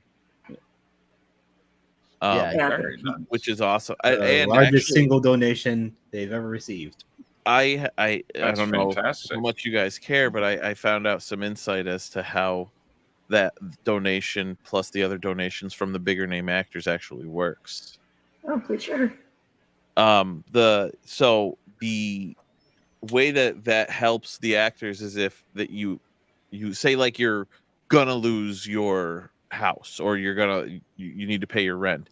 You have to put in a request from the union to, get money for it, and it's easy yet hard to do, but it's still doable, and they will give it to you like that. Yeah. Nice. Yeah, but like you said, he donated 8 figures, so that's Wow. yeah, it's no joke. Just for the Fast and Furious money he had hanging around, not much. That family Probably. money. I need to let everybody know but- I'm not a dickhead after that whole DC Yeah, fandom that thing. DC thing. I gotta, I really stepped in it by talking about how I've been enthralled by the character of Black Adam since I was a child, because it was only after I was in the movie that I realized nobody really gave a shit about Black Adam until about 18 years ago. That's the fact. Correct. I missed No it. fucking way did Dwayne Johnson grow up saying to himself, "Man, Black Adam, that's where it's at, kid." Nope, I don't buy it. Not He for might have. not for a New York minute. Nobody. Well, I mean, he says he's been trying to get that movie into production for what, 15 years? Yeah, I believe 16 years Yeah. ago he was like, "This Black Adam character, I really like what they're doing with him in this Jissa comic." Dwayne, that's JSA. It stands for Justice Society of America. Yeah, Jissa, whatever. I really like what they're doing here in this Jissa. Now, like thinking about it now, I haven't figured out a way to break into Spunk. I want some of that Spunk money, but if I can get Black Adam made, boy oh boy, I'd like to play that character. Can we make him bald in the comics? he got off the set of fucking, I don't know, I almost said the pacifier. No, the Tooth Fairy. Was like, oh, Black Adam. Yeah, I could do that. You want to know the best movie that Still the Dwayne two, Johnson, the best movie, the best acting, the best role Dwayne Johnson ever had Gridiron was Gang. The Jumanji. Rundown. The Rundown. Because it's the only movie he's done where he had absolutely no control over how that movie was made. But he had control over his eyebrows. He was hired to play that role. He was not a producer. He had no say in anything. He was there to be directed. Has everything since then been? Oh, there we go. Has Oh, yeah, everything since then been him in a producer role of some kind? Yeah. Oh, I didn't even know that. Yep. more you Including know. the Disney stuff. Race to Witch Mountain, The Tooth Fairy, The Game Plan. That would be. Yeah, you haven't named a good one. Whoa! The Race to Witch Mountain is I think The Game Plan's a cute movie. I think that one's that's a the nice Game Plan one. was a cute movie. Like it was, but it was also like up there with the pacifier. I mean, Seems like a direct response. I wouldn't go that far. That's the I mean, studio's call. He's or- a guy who's a professional sports figure who finds out that he has a kid that he was never told about. Not quite the same thing as the No, I mean in pacifier. terms of like acting and throwing somebody into a role that's not really doesn't make sense for them. I mean, I've seen both, and I would much rather watch the game plan over the pacifier any day of the Oh, week. come on. You don't want to see Vin Diesel with a fucking bandolier? No, I actually don't want to see Vin Diesel. With a bandolier of milk bottles? No, I said what I said. I don't want to see what I Vin Diesel. I'm good. Okay. Like, I'm fine with hearing him seldomly. Tomato, potato. Like, Say I'll Groot. watch the Iron Giant. Good stuff. And people are like, he did such a great job. I'm like, yeah, I suppose. Did they need Vin Diesel to be the voice of the robot in the Iron Giant? No. No, they didn't. Did they need Vin Diesel to be the voice of Groot in Guardians of the Galaxy? I think he, No. well, like That I'm one- not giving him any type of credence, confused. but there is several things out there that Vin Diesel is an uber fucking nerd. Cool. Like the That dude doesn't mean still- he's made stuff that I like. No, I get it. I just Like, he's more. I saw Pitch Black in the movie theater. You know Dude, what else I did in the movie theater right after Pitch Black?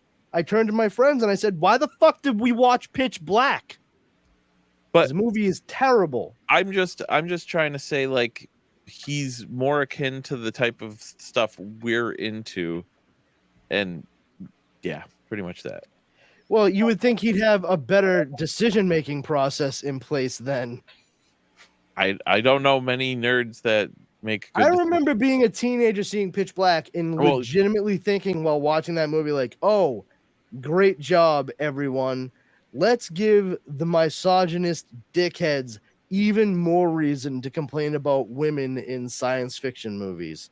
And then they turned what's her face, Katie Sackhoff, into just like another fucking just like bimbo by the end of the movie.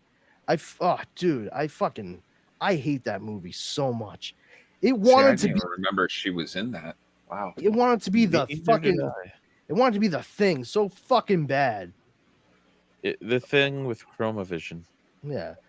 Like they keep locking onto us somehow. Oh, look at this. The 13-year-old boy is really a 13-year-old girl, and we'd be safe if it weren't for the fact that she has her period. Like, you fucking dickheads. Like that was just weak. It was. You couldn't have found another. Like, have someone get a fucking like a foot lopped off, and you're dragging them along, and they're slowing you up, and the blood is attracting them. That works. Do that. No, lean into some of the fucking worst tendencies of action / sci-fi movie fans. Please do that. Ugh. And then they made a sequel. Fucking Chronicles of Riddick. Ugh. The Chronicles of Riddick. They're making What, a about third one. the Furians and learning about the Furians, and they probably shouldn't have gone with the placeholder name. Fucking dumb. Whatever. Did you say they're making a third one, Steve? I thought I heard something about Yeah, it. they've been saying that for like fucking 18 years. I don't think it's happening anytime soon. Like, all three people clamoring there's for a it. third one. Is there a third? Is it an animated one? No, so there's Pitch Black, Yeah. The Chronicles of Riddick, and then just Riddick. So I think they're making a fourth one. Oh, is there just Riddick? I don't see. That just goes to show how much I paid attention to cared. Vin Diesel. Well, in other news, Wonderful segue, Leo. yeah, Kevin Smith is in the news. I'm glad you put this on here. Well, why don't you? Who put this? Brandon put it on there, right? Who put this in the news? Probably me. It was you. Probably. Yeah. Is it? I'm just making sure. Is it the thing about the movie? About he's doing? SAG. Yeah. Yeah. He's making a movie. I think it's called the 4:30 showing or the 4:30 show. And 4:30 it's movie. a 4:30 movie, and it's about I don't know if it's a guy or a couple of friends. It's basically about him. Because why else would he make a movie? No, I actually okay, so you want to like do it then, Steve? I mean, I'm trying to talk about it, and you're jumping in like, well, it's this, and I didn't even finish a sentence. So go ahead, by all means. Oh, there No, is an animated go ahead one. now. Just one of you go. Go for it, Angela's Steve. right. There's a whole animated Chronicles of Riddick movie. Yeah, I was right. So they're going for a fifth one.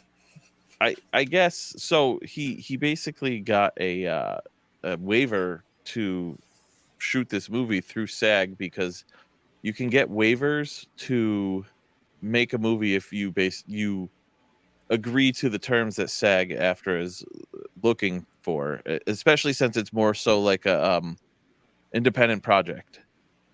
Yeah, so what I was saying was it's about a group of guys who go to a 4:30 show and then skip around to watch other movies.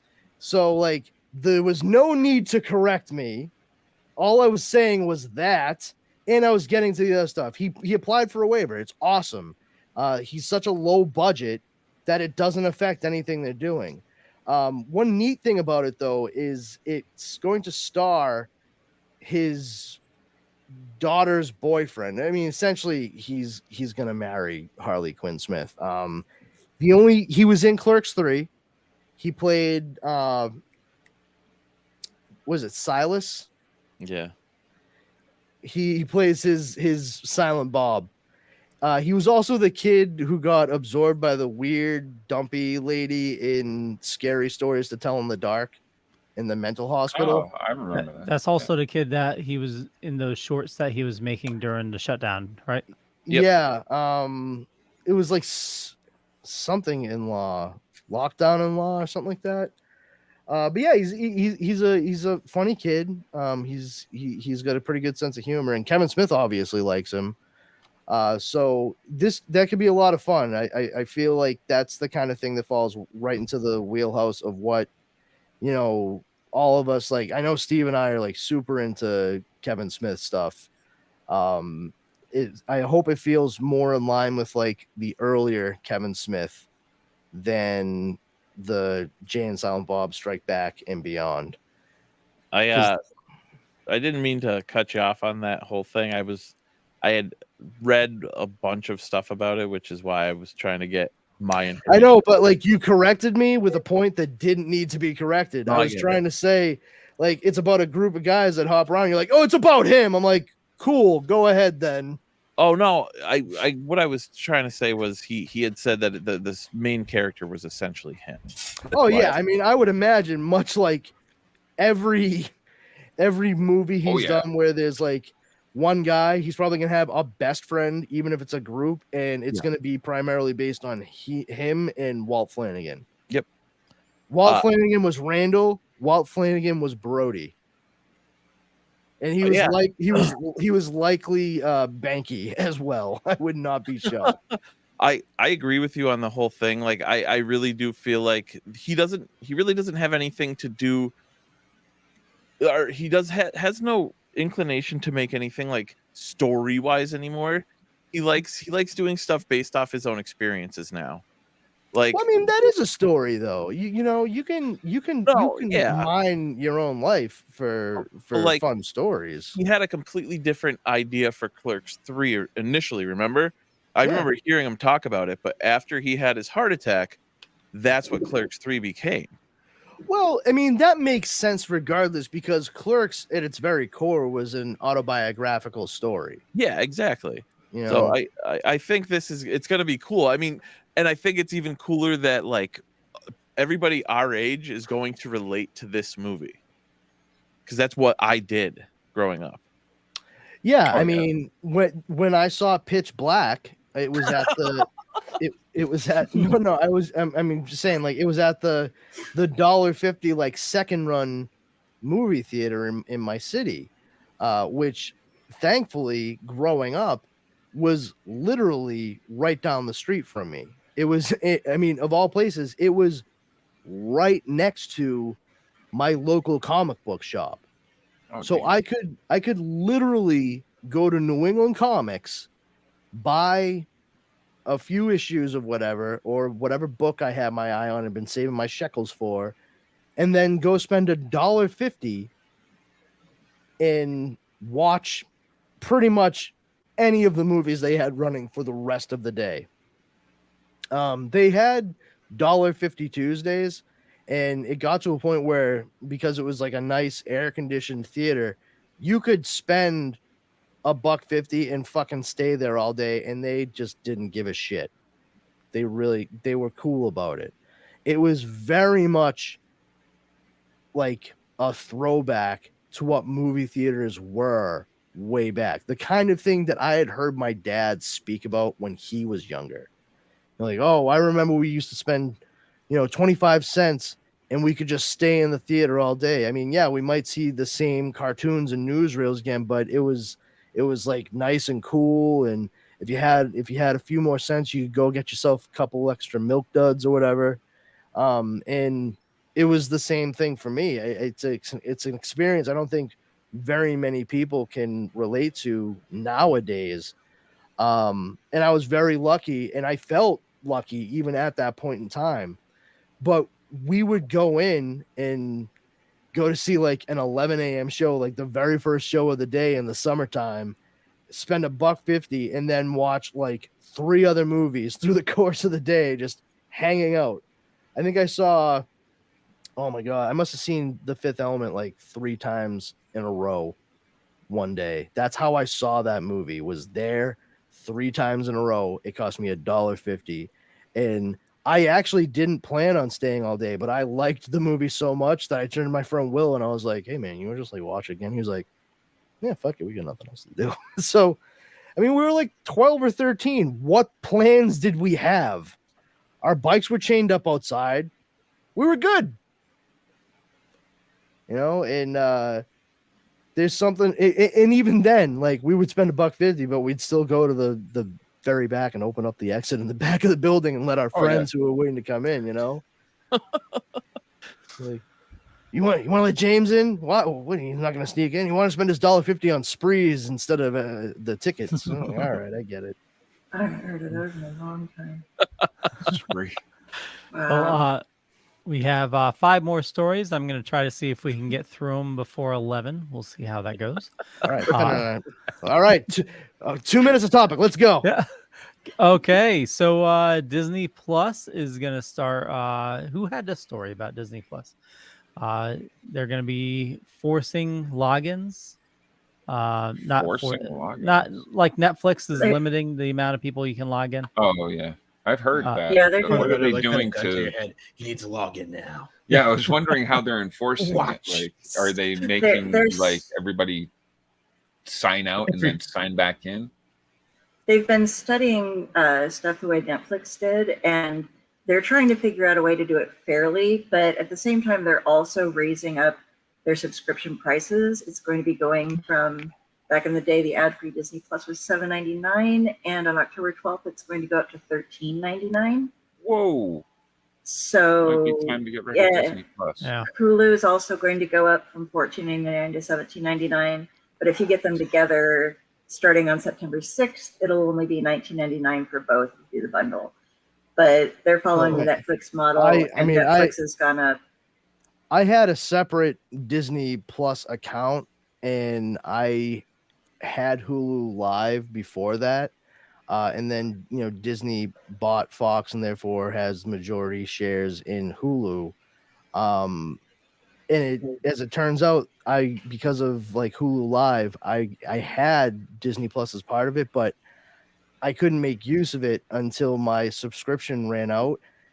My subscription for Disney Plus was a 3-year subscription, because when I got it, it was right when it was first coming out, and you could get a 3-year sub for $129, and that was a fucking steal. So I was like, I will spend the money, please and thank you.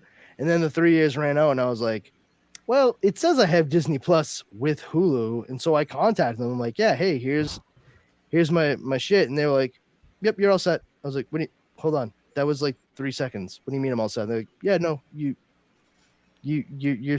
set. It's the same thing. You're good.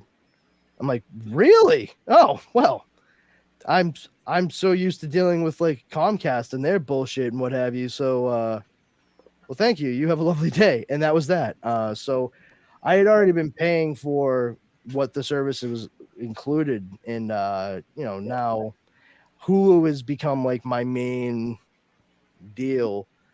So, at this point, like, okay, raise the price of $2 or whatever, because I'm not getting rid of it. Now that they have unlimited DVR, wonderful. I just normally wait until Black Friday. Yeah, basically, if you Sign up with want the to have them, you might as well get the dual for $19.99 on September 6th, because otherwise you're going to be paying a lot. Just wait until Black Friday. That kind of stuff. I have both. I pay $5. Nice. I got it. I just hope they- I got Verizon. See, that's what we have a shared plan through the family, but obviously that's not going to work anymore for any of those channels. I'm assuming that since Netflix and now Disney, it's going to be the same way everywhere across. I think the only thing you can keep sharing across households currently is Prime. But Yeah, somebody, who knows when they're going to do that? It's like better than just a cable system, because it's I can't afford to get creeping towards just the same thing we were doing before. Well, except for being a bunch yeah, of different- but now we have choice. We can say, hey, That's true. you're going to charge us this much. You know what? Yeah, a la carte. Yeah, that is true. You couldn't just pick and choose. It was a package, no matter what you were doing with cable. Whereas if you don't want HBO Max or Max, then don't get Max. You don't want. Then when you Amazon have Prime? specific shows on things, like the social pressure to actually watch these shows, like. Well, that's the stuff you have to take into account. Unfortunately, I think that's where the new monster. Well, that's where the studios got you by the short hairs, and quite frankly, I mean, even in that regard, they're starting to see honestly, I think that Warner Brothers, as much as people like to make weird bitches and complaints about stuff that they've been doing, they actually have the right idea by saying, yeah, we should be making stuff to put elsewhere, because it's very strange, really, if you're not anybody that's in the know like a lot of us dorks are. What's the difference between a Paramount show and a Warner Brothers show? Star Trek. No, nothing. There's no fucking difference whatsoever. Like, people who are normies, they don't give a shit. They don't know any of that stuff. So to force them into this weird tunnel where they all of a sudden have to identify who makes what, like who produces what, that's a whole different animal altogether. And to take a character like Batman, they're doing Batman Cape Crusader. It was going to be an HBO Max original, and they said, instead of that, we're gonna sell it to Amazon and let them produce it, like pay the money to get it produced, and we're gonna collect the money from licensing the character. And it opens that up to a much wider audience than if they just kept it specific to their one streaming service. Like, oh, is this enough to get people to join our streaming service? Or why not put it on something that a lot of people actually already have and will still make revenue from it? And then we don't have to worry about the production cost because somebody else has taken that on. That's good business.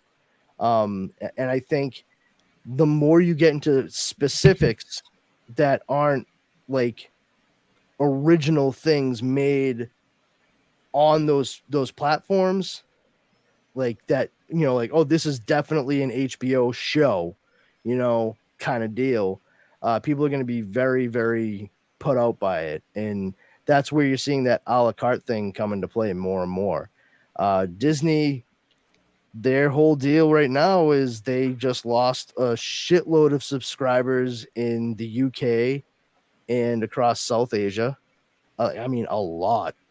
And a lot of it has to do with the fact that they really don't have a whole hell of a lot to offer at this point.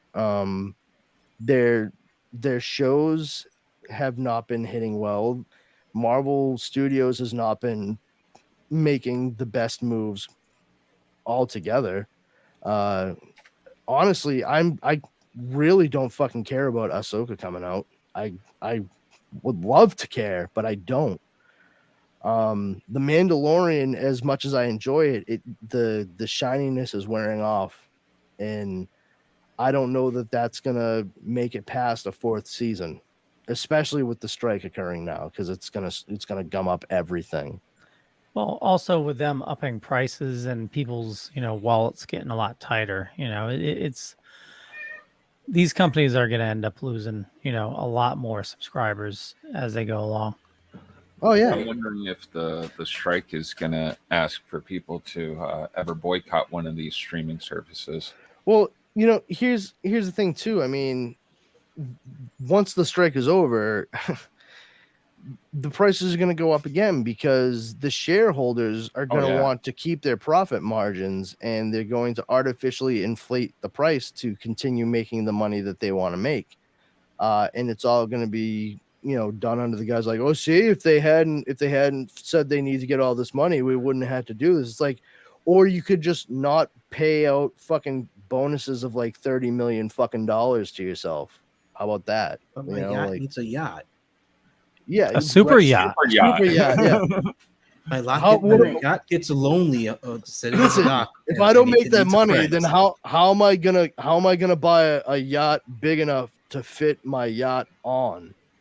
The fact that they're doing this, they're right when everybody's on strike. I know it's probably somewhat coincidental, but so that they're making yet more money off of the people who currently are striking is just silly. But Netflix did it, and they just in their past quarter grew 8% with 5 million new subscribers. So let's just see how Netflix is doing once Stranger Things wraps up. That's true. They don't have much there. Well, I guess, but they do have much. They just keep on canceling everything. Yeah. Well, the only things that they haven't canceled are like Karate Kid and which is wrapping Stranger up. Things. Yeah. Yeah. Lincoln Lawyer is going on right now. That's really good. Is it?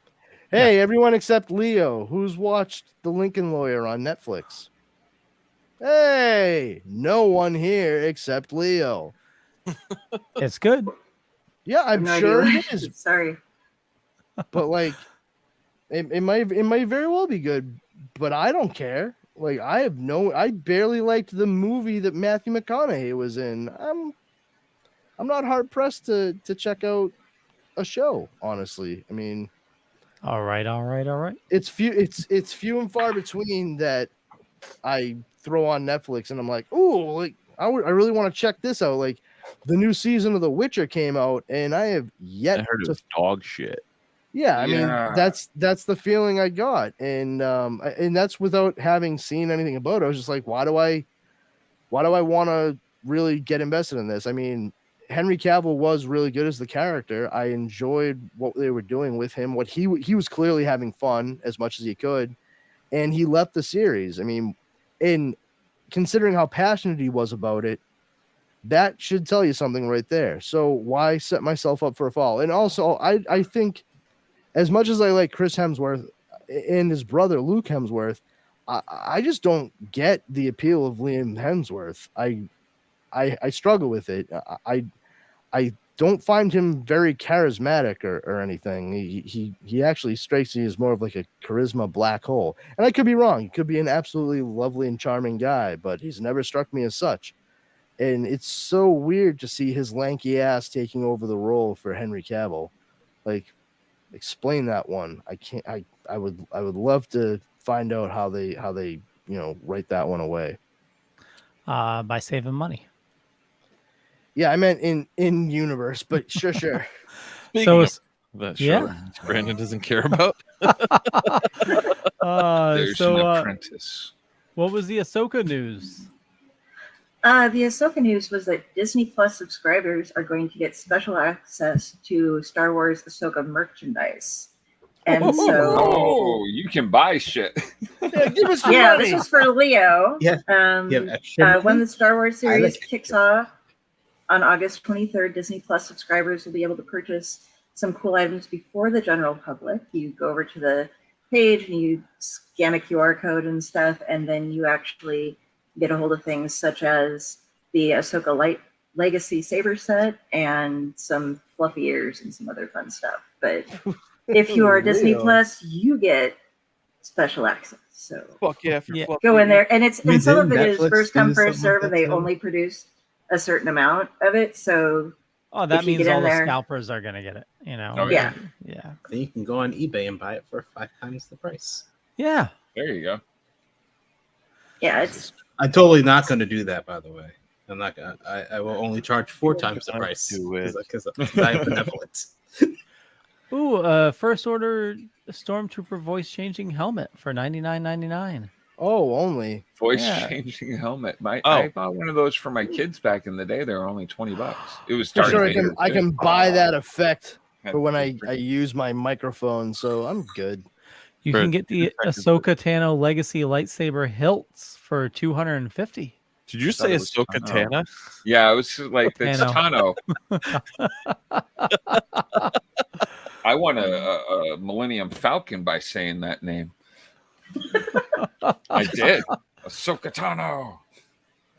I'm sorry, Ooh. Dawson is going to be acting in the role. Oh, you can pre-order the retro collection. Why did I go here? See, See, I don't know. Yeah, Stop. you shouldn't have. you get a share of the funds. Let's see if we that can you- go through these 5 topics by 11 o'clock. Let me look at this Star Wars shit real quick. Oh, Star Wars, Star Wars.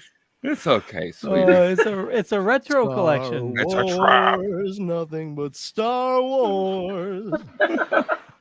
Oh, stop right there. Oh my God, go back up. Rock. Was that back up one more? Not Akbar. They do. That's one of the now it's worth a lot of money. The Return of the Jedi, they're not the guard, but the other That guy? thing. Yeah. Yak face. Yak face. He's worth money. The original one. Ooh, is I might worth have a him lot in a of money. box. Even out of off card, this guy is worth. Pay for your He's new like one store. of those last 13 that were put out. Ooh, It's okay. ridiculous. I need to go do some digging. Don't let them end a Star Wars. If they should bar wars, please let these Star Wars stay. Well, so speaking of things worth money, how about a $2 million Oh my magic God. Oh card? my God. There's a video. The video Yeah. I Yeah. heard about this. Crazy. So this was insane. I used to play Magic, and I talked with Brand about this, but Post Malone spent over $2 million on this card, and the thing is they released a Legend of the Rings series, and they decided that with the One Ring, they weren't just going to make a card; they were going to make a 001 of 001 printed edition that they released randomly in the packs. They sent worldwide. And so if some little kid had opened it and just stuck his gum on it, it would have been just completely and utterly destroyed. People were advertising, like offering $2 million before it ever came out. Like, if you find the card, we will buy it from you for this much. And the person who opened it is a huge Post Malone fan.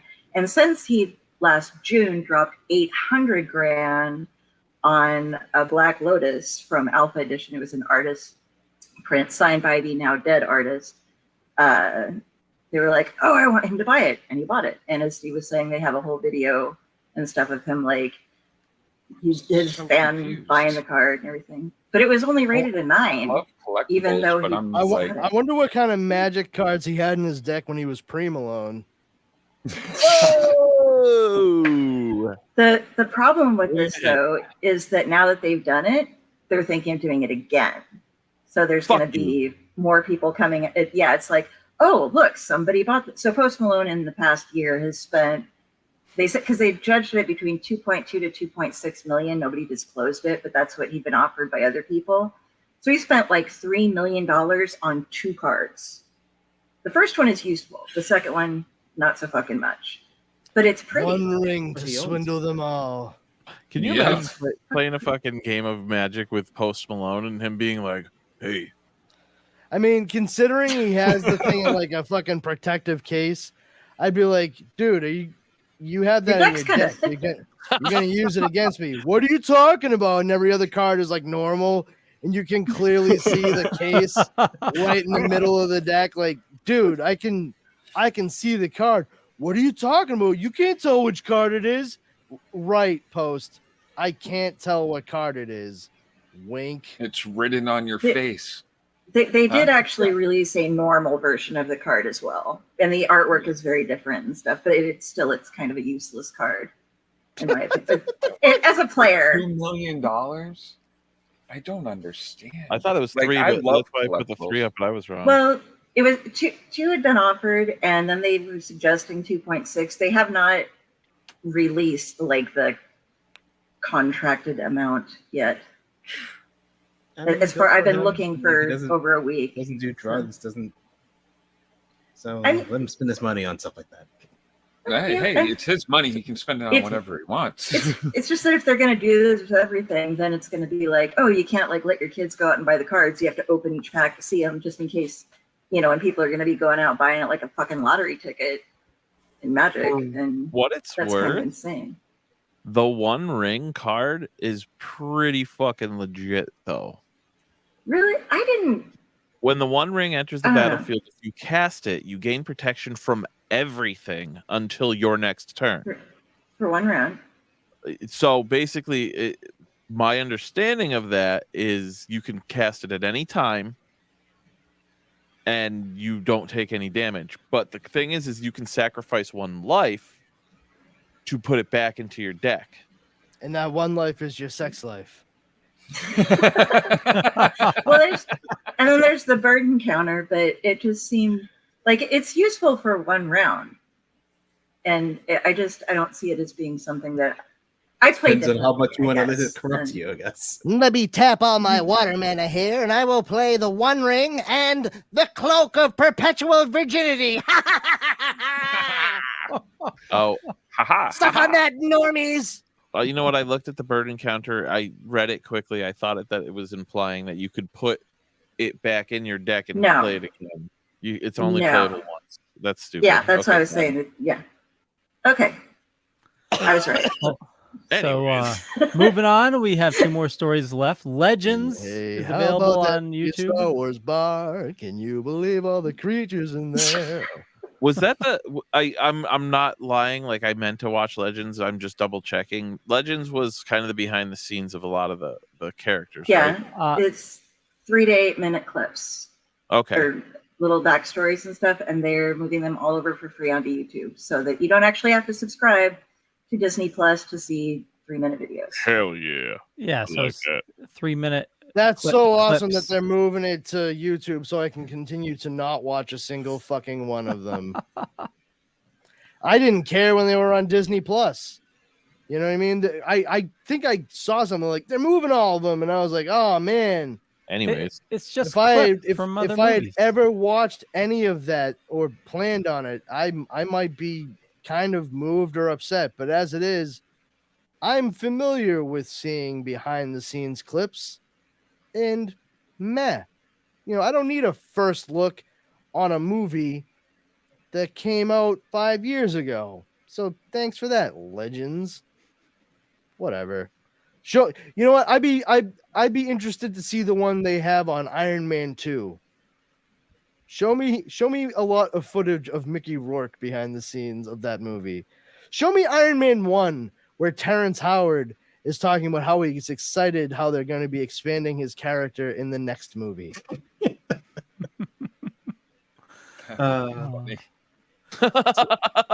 That would be worth it to me. Oh, it just caught up. Yeah. So what's up with Century?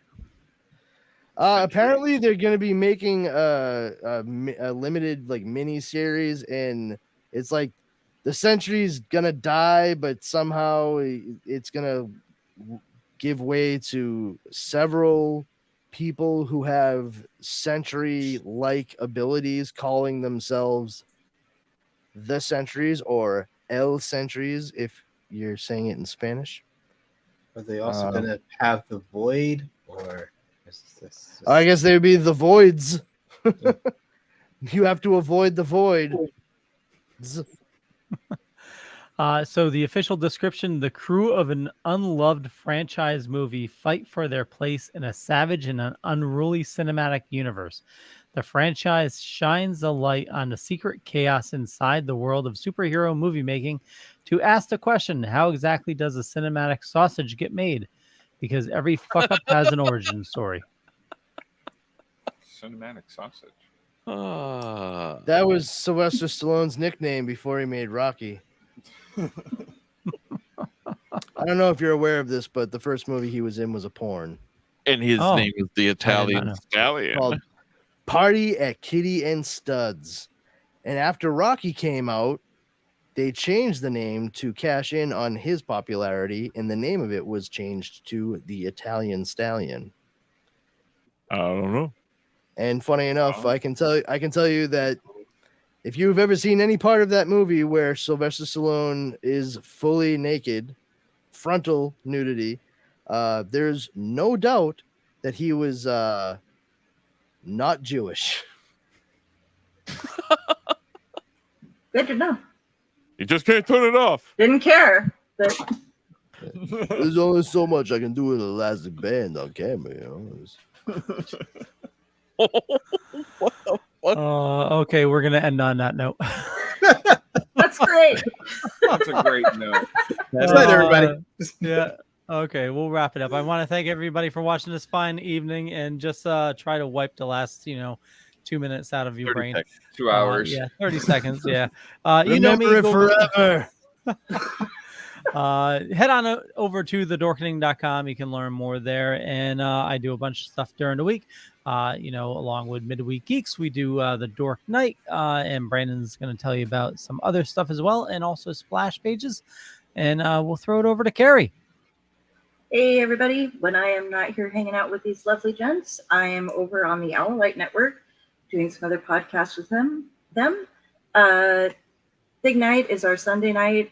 Thank Cthulhu it's Sunday. We do a rotating show that's depending on who we can get as our guest, but they're all based on storytelling. And you can just look me up on Facebook at Kari Sanders, and all of my links are there. Awesome. You see the crow, you know it's me. The McMonster. Oh, hey, look at this. We have business cards. Nerds of Unusual Origin podcast comes out every Wednesday. We just got back from a month-long break, and we're stacking up guests left and right. We have fun. We have beer. We have banter. It is great. Come check us out. And Power Brandon. To be clear, what I meant is that Sylvester Stallone is uncircumcised. That's. Thanks for the clarification.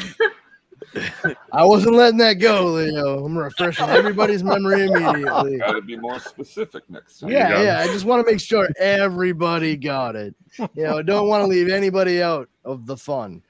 I'm Powerful Brandon. As Leo said, we do the Dork Night podcast, but also in conjunction with that, we do Comics Paradox, in which we discuss different alternate reality takes and tales, such as DC's Elseworlds or Marvel's What Ifs. Also story arcs and storylines like Age of Apocalypse from X-Men, Tangent Comics from DC, eventually like series like Exiles, Mutant X, you name it, we're going to get to it. Recently, we just did Wanted by Mark Miller, and that was an interesting one.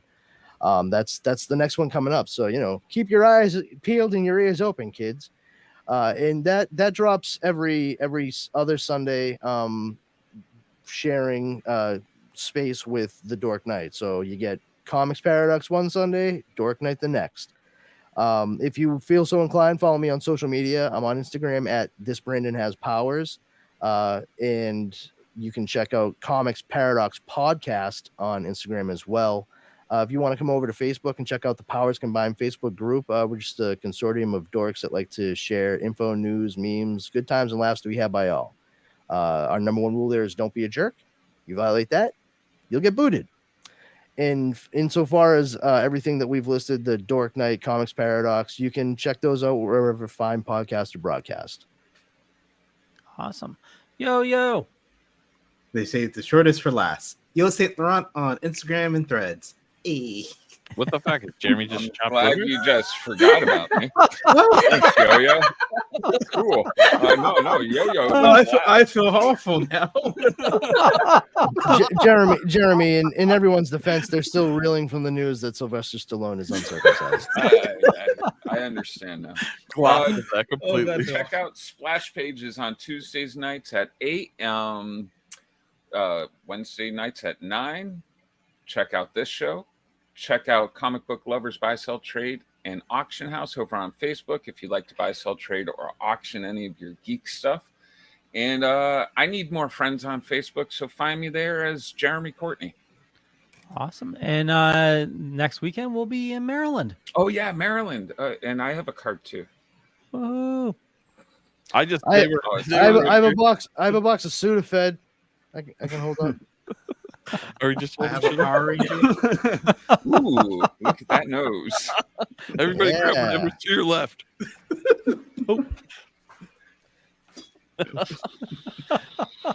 Ooh. Nice. Awesome. Well, we'll I'll trade you a cat for the Sylvester Stallone is uncircumcised. Bye, everybody.